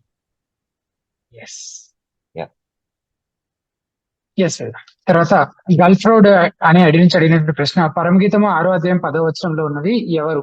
దయచేసి వచనాన్ని వివరించగలరు అని అడిగారు. ఆ వచనం చదువుతున్నాం కదా. సంధ్యారాగము చూపట్టుచు చంద్రబింబం అంత అందము గలదై, సూర్యుని అంత స్వచ్ఛమును కలలను గలదై, వ్యూహిత సైన్య సమభీకర రూపిణియు నగు ఈమె ఎవరు? సో ఇందులో నుంచి అడుగుతున్న ప్రశ్న కూడా ఈమె ఎవరు? యా ఈమె ఎవరు? మనం గమనించాల్సింది ఏంటి అంటే పరమగీతము అనేది ఒక ప్రియుడు మరి ఒక ప్రియురాలకి మధ్యలో, అంటే ఒక భార్య భర్తకి మధ్యలో ఉండేటటువంటి ఒక శృంగారానికి సంబంధించినటువంటి అలంకారం అక్కడ కనబడతా ఉంది. అలంకారము అంటే శృంగారం అనేది అక్కడ ఉన్నటువంటి సబ్జెక్ట్. ఆ శృంగారంలో చాలా విషయాలు వర్ణించడానికి అలంకారాలు వాడారు. ఓకే, అయితే దానికి కొత్త అర్థాలు చెప్పి, అంటే ఇది ఇశ్రాయేలుకి దేవునికి మధ్యలో ఉన్నటువంటి సంబంధాన్ని గురించి మాట్లాడుతుంది, లేకపోతే సంఘానికి క్రీస్తుకి మధ్యలో ఉన్నటువంటి సంబంధాన్ని గురించి మాట్లాడుతుంది అని చెప్పడం ఆ టెక్స్ట్ ని అలంకరీకరణ చేయడం అవుతుంది. అంటే అలా సూచించడానికి ఆ టెక్స్ట్ లో ఏమీ లేకపోగా అందుకు భిన్నంగా అవన్నీ కూడా అక్షరభావంలో సరైనటువంటి అర్థాన్ని ఇచ్చే విధంగా ఉంది. కాబట్టి శృంగారం అనేటటువంటి సబ్జెక్ట్ కూడా బైబిల్ కి వ్యతిరేకమైన, బైబిల్ భిన్నమైనటువంటి సబ్జెక్ట్ కాదు. ఖచ్చితంగా బైబిల్ దాన్ని ఆమోదించేటటువంటి సబ్జెక్ట్. దానికి పరిమితులు విధించింది, ఏ పరిమితిలో అది ఆమోదయోగ్యమైనది అన్నటువంటి పరిమితులు విధించింది. కాబట్టి ఆ పరిమితుల్లో దాన్ని చదువుకొని అర్థం చేసుకొని అందులో ఉన్నటువంటి విషయాల్ని ఆస్వాదించడం అనేది తప్పు కాదు. కాబట్టి ఆ భావంలోనే దాన్ని తీసుకోవాలి తప్ప దాన్ని అలంకరీకరణ చేసి అక్కడ లేనటువంటి భావాలు పులిమేటటువంటి ప్రయత్నం చేయకూడదు. కాబట్టి ఒక అంటే ఒక స్త్రీ అందాన్ని వర్ణించడానికి ఏ అలంకారమైన వాడు ఉండొచ్చు కదా, అందులో భాగంగానే దాన్ని మనం చూడాలి తప్ప అందులో ఏదో ప్రవచనాత్మకమైన కోణం ఉందని కాదు. కాబట్టి అది సంఘానికి గుర్తని ఈ మధ్య ఒక ఆయన మాట్లాడుతుంటే విన్నాను, అది మరియమ్మకు గుర్తని చెప్తున్నాను. అది చాలా పెద్ద ఆయన. నేను కూడా ఆ మాటే యాక్చువల్ గా ఈ ప్రశ్న అడిగిన వాళ్ళకి కూడా చెప్పబోతున్నాను. అంటే యాక్చువల్ గా పరమగీతముల పుస్తకం అంతటి నుంచి ఆ ప్రశ్న అడుగుంటే మీరు చెప్పే సమాధానం సరిపోతుంది. కానీ స్పెసిఫిక్ గా ఈ ఒక్క వచనాన్ని తీసి చెప్తున్నారంటే బహుశా మీరు ఎక్కడైనా మరి ఇందులో ఉన్న పదాలని ఎవరితోటైనా పోలుస్తూ ఈ వ్యక్తి ఆ వ్యక్తి అని ఎక్కడైనా ఏమైనా విన్నారా, లేకపోతే ఈ వచనాన్ని ఎందుకు తీసుకొని అడుగుతున్నారు అనేది తెలియజేస్తే ఇంకా వివరంగా విభు గారు ఆన్సర్ చేయడానికి వీలవుతుందని చెప్పబోతున్నాను నేను. అలాంటి ఉదాహరణ మీరు ఒకటి తీసుకొని చెప్తున్నారు. అంటే అంటే మరియమ్మకి ఆపాదిస్తూ కోన శౌరి బారబ్బు గారు ఇలాంటి వచనం ఒకటి నేను గమనించాను. అది చాలా అసందర్భమైనది. అది అసలు అలా ప్రస్తావించకూడనటువంటి ఒక వివరణ. అది ఆ సందర్భంలో నుండి ఎక్కడా సమర్థించలేరు దాన్ని ఎవరు కూడా. Okay, it's a very wild application of the Bible. అంటే ఇప్పుడు ఇదే పని ఒక బయట ఉన్నటువంటి మతోన్మాది చేస్తే అతనికి ఉద్దేశాలు అంటగట్టి మనం ఆయన్ని రిజెక్ట్ చేస్తారు. రిజెక్ట్ చేయాలి కూడా ఖచ్చితంగా ఎవరు చేసినా. మరి సంఘం లోపల ఉంటున్నటువంటి, సంఘంలో ఒక వాక్య పరిచారకుడిగా చలామణి అవుతున్నటువంటి ఒక వ్యక్తి అలాంటివి చేసినప్పుడు ఏం చేయాలి ఆలోచించుకోవాలి. మనం వాక్యాన్ని సరిగా విశ్లేషించాలి. ఎవరికి తోచిన భావం వాళ్ళు ఇవ్వడానికి వీల్లేదు. ఎస్ విభు గారు. తర్వాత రవికుమార్ అని అడి నుంచి అడిగినటువంటి ప్రశ్న, బైబిల్ కామెంటరీ బుక్స్ ఏవి వాడాలి చెప్పగలరు? అంటే మీకు ఇంగ్లీష్ వాడండి. తప్పకుండా హితబోధలో ఉన్నటువంటి వ్యాఖ్యానాలు వాడండి. అంటే ఇంకా మేము కంప్లీట్ చేయలేదు, రాస్తా ఉన్నాం. మేము త్వరగా పూర్తి చేయగలిగేటటువంటి కృప దేవుడు మాకు ఇవ్వాలని మీరు ప్రార్థన చేయండి. కొన్ని పుస్తకాలకి వ్యాఖ్యానాలు ఉన్నాయి, కొన్ని పుస్తకాలకి పూర్తిగా, కొన్ని పుస్తకాలకి పాక్షికంగా ఉన్నాయి. ఇంకా చాలా పుస్తకాలు ఇంకా ప్రారంభించలేదు కూడా మేము. సో ప్రార్థన చేయండి. అంటే దేవుని చిత్తం అయితే దేవుడు ఈ ఆలోచనను ఆశీర్వదిస్తే కనుక భవిష్యత్తులో హితబోధ ద్వారా మీకు మంచి వ్యాఖ్యానం అందించే ప్రయత్నం చేస్తాం. దాంతో పాటుగా మీరు ఇంగ్లీష్ ఫాలో అవ్వగలిగేటటువంటి వ్యక్తి అయితే మంచి వ్యాఖ్యానాలు అందుబాటులో ఉన్నాయి. చాలా పాత కామెంటరీస్, అంటే ఈవెన్ 17th century ఆ పీరియడ్ నుంచి కూడా ఉన్నటువంటి మంచి కామెంటరీస్ మీకు అందుబాటులో ఉన్నాయి. మీరు ఈస్ఫోర్డ్ లాంటి యాప్ ఏదైనా వాడితే అందులో మంచి కలెక్షనే ఉంది. మీకు మంచి మంచి కామెంటరీస్ ని కంపేర్ చేసి మీరు స్టడీ చేసుకోవడానికి కూడా అవకాశం ఉంటుంది. Doctor John Gill, Matthew Henry, Adam Clarke ఇట్లాంటి కామెంటరీస్ ని నేను స్టాండర్డ్ గా వాడతాను యూజువల్లీ. అంటే వాళ్ళు చెప్పినవన్నీ తీసుకుంటాను, అన్నిటితో ఏకీభవిస్తానని కాదు. ఆ తర్వాత ప్రత్యేకంగా మీరు ఏదైనా పుస్తకం గురించి ఆలోచిస్తుంటే దాంట్లో స్పెషలైజ్డ్ గా కొంతమంది ఉంటారు, పాత కామెంటేటర్స్ లో ఇంకా మోడర్న్ కామెంటేటర్స్ లో కూడా. సో ఏదైనా స్పెసిఫిక్ బుక్ గురించి మీరు అడిగితే మాకు తెలిస్తే చెప్తాం, లేకపోతే కనుక్కొని చెప్పే ప్రయత్నం చేస్తాం. కానీ జనరల్ గా అయితే అంటే యూజువల్లీ ఒక క్లియర్ ఐడియా వచ్చేస్తుంది. John Gill, Matthew Henry, Adam Clarke చదివినప్పుడు అంటే ఇంటర్ప్రిటేషన్ వైజ్ గా, అంటే ఎలా దీనికి భావము అర్థం చేసుకోవాలి అన్నటువంటి ఒక ఐడియా వస్తుంది. అప్లికేషన్ విషయంలో కూడా చాలా విషయాలు వాళ్ళు చెప్తా ఉంటారు. మనం ఊహించని, మనం ఆలోచించని కోణాలు కూడా కొన్ని వాళ్ళు చెప్తా ఉంటారు. అది డెఫినెట్లీ హెల్ప్ఫుల్ గా ఉంటుంది. ఆ రిసోర్సెస్ మీరు వాడండి. ఎస్ తర్వాత జోసెఫ్ బేగరి అనే ఐడి నుంచి అడిగినటువంటి ప్రశ్న, వైఎస్ షర్మిల గారు తన కుమారుని వివాహంలో పసుపు పెట్టడం ఇంకా కొన్ని అన్యులు చేసే విధానం చేయడం తప్పు కాదా అని ప్రశ్నిస్తే, మన దేశ సాంప్రదాయం మనం పాటించాలి, అన్యుల ఆచారం కాదు అని అంటుంది. సరైనదా కాదా తెలపండి బ్రదర్. అది ప్రశ్న. సరైనది కాదు. As simple as that. అది సరైనది కాదు. అంటే ఫస్ట్ ఆఫ్ ఆల్ మన దేశానికి ఒక సాంప్రదాయం ఉంది అన్నటువంటి ఆలోచనే సరైనటువంటి ఆలోచన కాదు. అసలు బైబిల్ వరకు కూడా రానవసరం లేదు. నేను దేశ సాంప్రదాయాన్ని పాటించాను. ఒక సాంప్రదాయం ఉందా మన దేశం? ఎన్నో సాంప్రదాయాల సముదాయం కదా మన దేశం అనేది. అందులో క్రైస్తవ సాంప్రదాయం ఎందుకు కనబడట్లేదు? బైబిలే మనకు బోధించినటువంటి మనము బైబిల్ నుండే పాటించాల్సినటువంటి ఆ ప్యూర్ ఫార్మ్ ఆఫ్ క్రిస్టియానిటీకి మనం ఎందుకు కన్ఫర్మ్ అవ్వట్లేదు? మన చుట్టూ ఉన్నటువంటి కల్చర్ లో ఏదో తీసుకొచ్చి యేసునామంలో అది చేస్తేనే అది కూడా యాక్సెప్టబుల్ అని ఎందుకు అనుకుంటున్నాం మనం? కేవలం వాళ్ళని మెప్పించాలి, వాళ్ళతో కూడా కలిసి ఉండాలి అనే ఒకే ఒక కోణం తప్పితే ఇంకా వేరే కారణం ఏమీ లేదు. వేరే కారణం ఏం లేదు కదా. అది కేవలం మనుషుల్ని ప్రీతిపరిచేటటువంటి మాటలే అవన్నీ కూడా. దేవుణ్ణి మాత్రమే సంతోషపరచాలనుకుంటే బైబిల్కి మాత్రమే కట్టుబడి ఉంటే సరిపోతుంది. కాదు మనుషుల్ని కూడా ప్రీతిపరుస్తాను, దేవుడు ఏమనుకున్నా పర్వాలేదు, దేవుడు అర్థం చేసుకుంటాడులే అని అనుకుంటే ఎవరికి ఏది కావాలో అది వాళ్ళు చేస్తారు. దేవుడు ఎలా అర్థం చేసుకుంటాడో తర్వాత ఆయన చెప్తాడు. Yes yes. తర్వాత జీవన్ జమి అనే ఐడి నుంచి ఒక ప్రశ్న అడిగారు. ప్రశ్నతో పాటు ఇంకొక కామెంట్ కూడా పోస్ట్ చేశారు. 3 ప్రోగ్రామ్స్ నుంచి ప్రశ్న పెట్టుచున్నాను కానీ నాకు కనబడుతుంది, తమరికి ఎందుకు కనబడట్లేదో అర్థం కావడం లేదు. సబ్స్క్రైబ్ చేసుకున్న ఛానల్ కూడా. ఈ ఐడి నుంచి ఎవరు పెట్టారో వారికి చెప్తున్నాము. ముందుగా మీకు సబ్స్క్రైబ్ చేసుకున్నందుకు ధన్యవాదాలు. తర్వాత ఎందుకు కనబడట్లేదో మాకు కూడా అర్థం కాలేదు. మీరు ఇది ప్రాపర్ టోన్ లోనే ఈ ప్రశ్న అడుగుతున్నారని, ఈ కామెంట్ పెట్టారని భావిస్తూ మీ ప్రశ్న తీసుకోవడం జరుగుతుంది. అభివు గారి ప్రశ్న, యేసుక్రీస్తు 3 weeks నుంచి మీరు వెయిట్ చేయాల్సి వచ్చినందుకు కూడా రియలీ అపాలజైజ్. అంటే చూసుండి కావాలని ఇగ్నోర్ చేయడం అయితే జరగదండి. ఒకవేళ అలా మీరు ఇబ్బంది పడుంటే వి రిగ్రెట్ ఫర్ దట్. ప్రశ్న అభివు గారు, యేసుక్రీస్తు నమ్మి బాప్సం పొందిన తర్వాత రక్షణలో ఎదుగుతున్నప్పుడు సరైన సేవకుడు లేక బోధకుడు బైబిల్ బోధ చేయకపోతే రక్షణలో ఉన్నవారు నిత్య రాజ్యానికి పరలోక రాజ్యానికి ప్రవేశం పొందగలడా? ప్రశ్న మళ్ళీ చదవమంటారా? Yeah, I think I understood what you say. yes అంటే బోధ సరిగ్గా చేయకపోతే అంటే ఇప్పుడు ఫస్ట్ ఆఫ్ ఆల్ ఒక వ్యక్తి రక్షణ పొందాడు అని అంటేనే అతనికి దేవుని వాక్యం పట్ల ప్రేమ, దేవుని వాక్యాన్ని చదువుకునేటటువంటి క్రమశిక్షణ ఇవన్నీ కూడా దేవుడు తన ఆత్మ ద్వారా తనలో కార్యం జరిగించడం ద్వారా అలవాటు ఖచ్చితంగా. కాబట్టి వాక్యం చదువుతున్నటువంటి ఒక వ్యక్తి దాన్ని వివేచించకపోవడం అనేది, అంటే వాక్యం భిన్నంగా ఒక వ్యక్తి బోధిస్తా ఉంటే దాన్ని గుర్తించకపోవడం, అసలు ఎలాంటి సమస్యలు ఎలాంటి ప్రశ్నలు అతని మనసులో రాకపోవడం అనేది ఎప్పుడు జరగదు.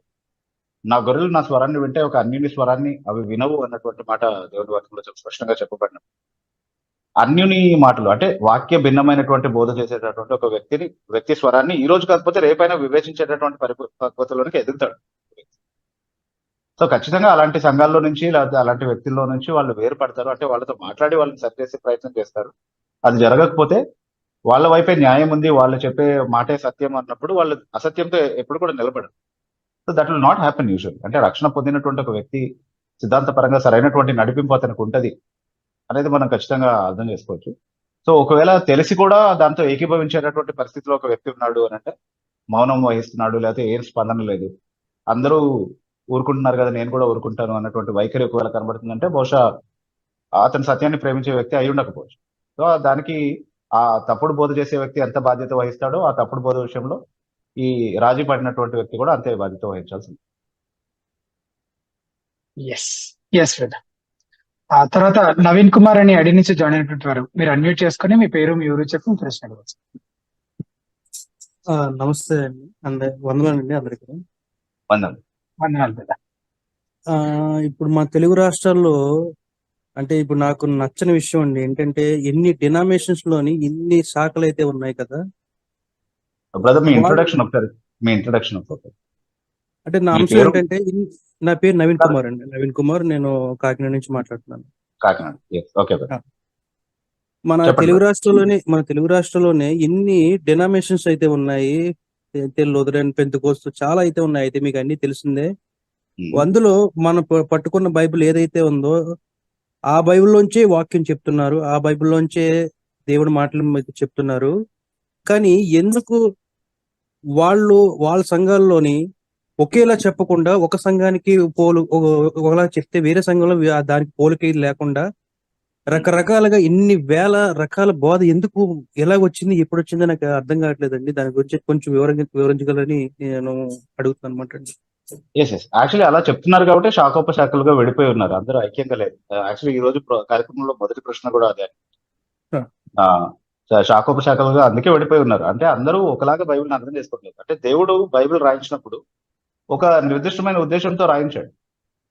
ఆ ఉద్దేశాన్ని మనం అర్థం చేసుకునే అవకాశం ఉందా అంటే ఉంది. సందర్భ సహితంగా చదివి బైబిల్ చదవాల్సినటువంటి నియమాల్ని పాటించి సరిగ్గా అర్థం చేసుకుంటే అందరూ ఒక అర్థం ఆ, గ్రహించగలుగుతారు అందులోంచి. కానీ ఎవరికి తోచినటువంటి అభిప్రాయాలు వాళ్ళు దానితో కలిపి బోధించాలన్నటువంటి తాపత్రయం చూపిస్తున్నారు కాబట్టి లేనివేవో ఉన్నట్టుగా కొత్త మర్మాలు వెలికి తీసేటటువంటి ప్రయత్నం చేస్తున్నారు. అలాంటివి నేర్చుకోవాలన్న తాపత్రయం చూపించేటటువంటి విశ్వాసుల మధ్యలో కూడా పరిచయం చేస్తున్నారు కాబట్టి ఎవరికి తోచినటువంటి భాష్యం వాళ్ళు చెప్తా ఉన్నారు, ఎవరికి తోచినటువంటి భావాన్ని వాళ్ళు ఇస్తా ఉన్నారు.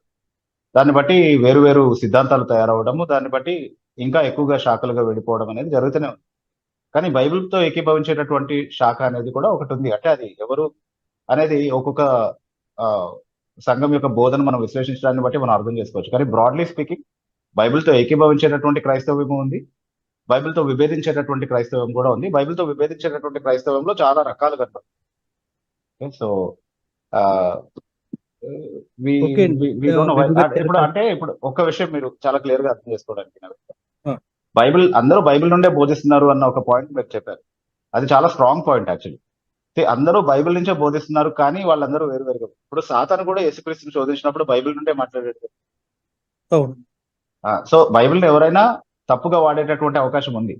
బైబిల్లో ఉన్నటువంటి భావం ఒకలాగుంటే దాన్ని వేరుగా మలిచి మాట్లాడేటువంటి అవకాశం ఉంది అని సాతాను దాన్ని దుర్వినియోగం చేయడంతోనే మనకు అర్థమైపోయింది చాలా క్లియర్. సో మనుషులు అలా చేయడము, ప్రత్యేకంగా సాతాను అనుచరులుగా ఉన్నటువంటి వాళ్ళు అలా చేయడం అనేది వింతేమీ కాదు. అందుకు అలా జరుగుతుంది. ఓకే అండి, థ్యాంక్స్ అండి. నెక్స్ట్ మనకి Yeah. ఇప్పుడు చాలా అయితే శాఖలు చూస్తాం, అలాగే చాలా డినోమినేషన్స్ అయితే మన మన ఇప్పుడున్న సమాజంలో చాలా అయితే ఉన్నాయి. ఫ్యూచర్ లో దీనికన్నా ఎక్కువ వచ్చే అవకాశం ఉందంటారా, లేదంటే ఈ ఉన్న డినోమినేషన్ లో ఉండే వీళ్ళు రకరకాల బోధలు చేస్తూ వీళ్ళే సంఖ్య పెంచుకుంటూ ఇంకా మన క్రైస్తవాన్ని మన చెడు మార్గంలోకి తీసుకెళ్లే అవకాశం ఉందంటారంటారా? అవకాశం లేకపోలేదండి. ఇప్పటి వరకు జరిగిందంటే ఇంకా ముందు జరగదని నేను చెప్పడానికి లేదు కదా. కొత్త ఆలోచనలు, కొత్త శాఖలు ఇంకా పుట్టుకురావని మనం అనుకోవడానికి లేదు కదా. ఒక 100 సంవత్సరాల ముందు విలియం బ్రెన్హామ్ అనేటటువంటి వాడు ఒకడు వస్తాడని మనకు తెలియదు. అంటే 100 సంవత్సరాలు, ఒక 200 సంవత్సరాలు. కానీ వచ్చి ఒక సంఘాన్ని తయారు చేశాడు కదా. తర్వాత యాంగ్ సాంగ్ హాంగ్ అనేటటువంటి వాడు సౌత్ కొరియాలో వచ్చి world mission society church of God అనేటటువంటిది ఒకటి పెడతాడని 100 సంవత్సరాల ముందు మనకు తెలియదు.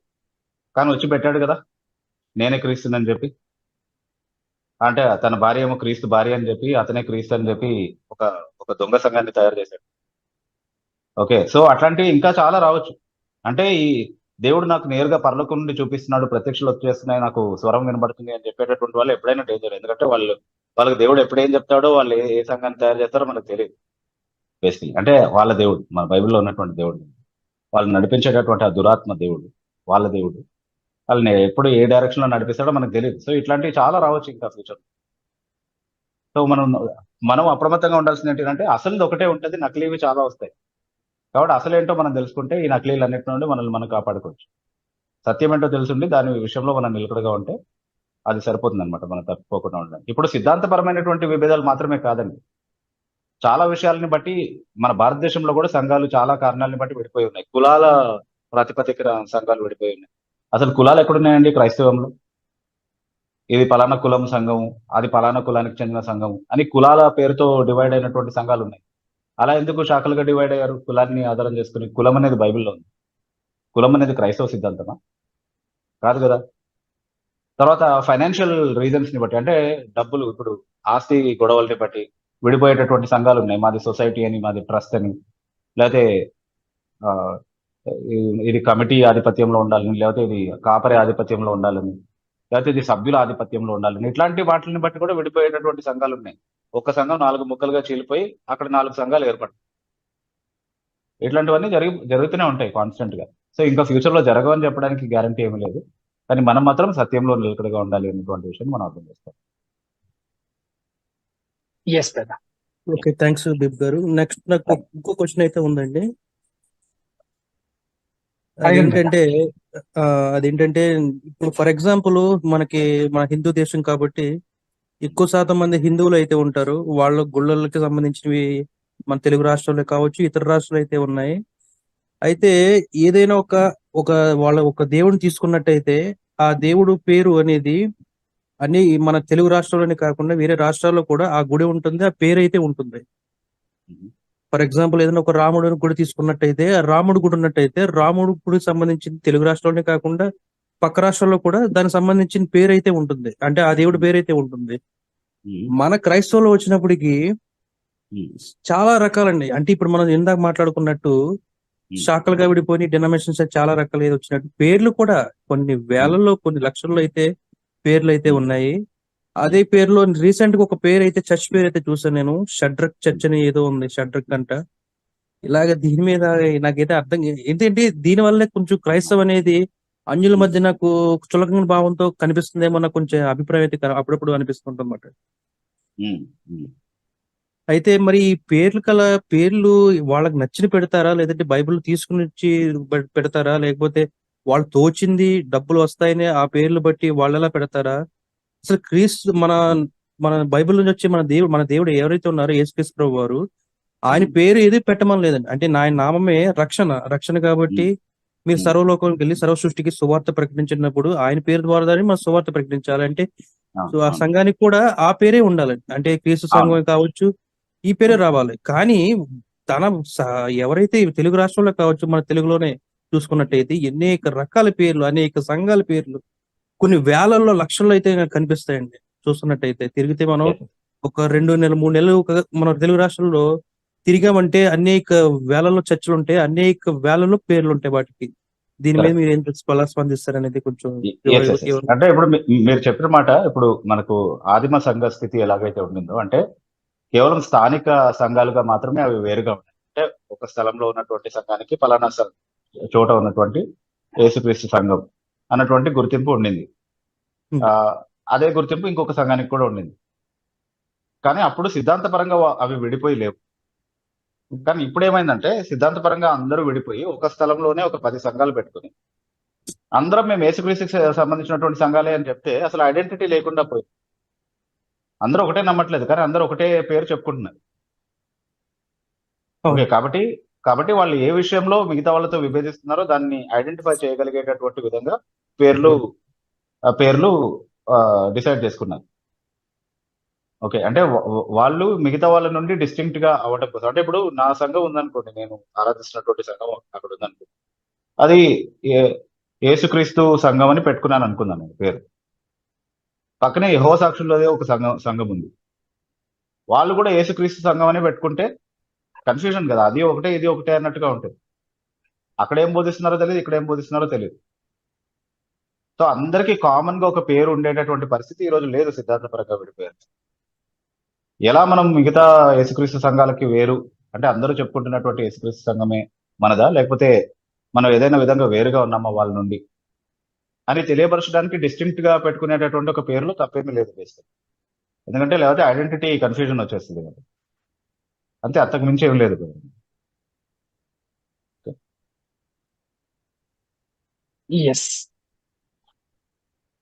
ఓకే, థ్యాంక్ యూ బిబి గారు అండి, థ్యాంక్ యూ అండి. మీ ద్వారా నేను మీ ఛానల్లో నేను చాలా వీడియోస్ చూస్తానండి, గత 2 సంవత్సరాలు చూస్తున్నానండి.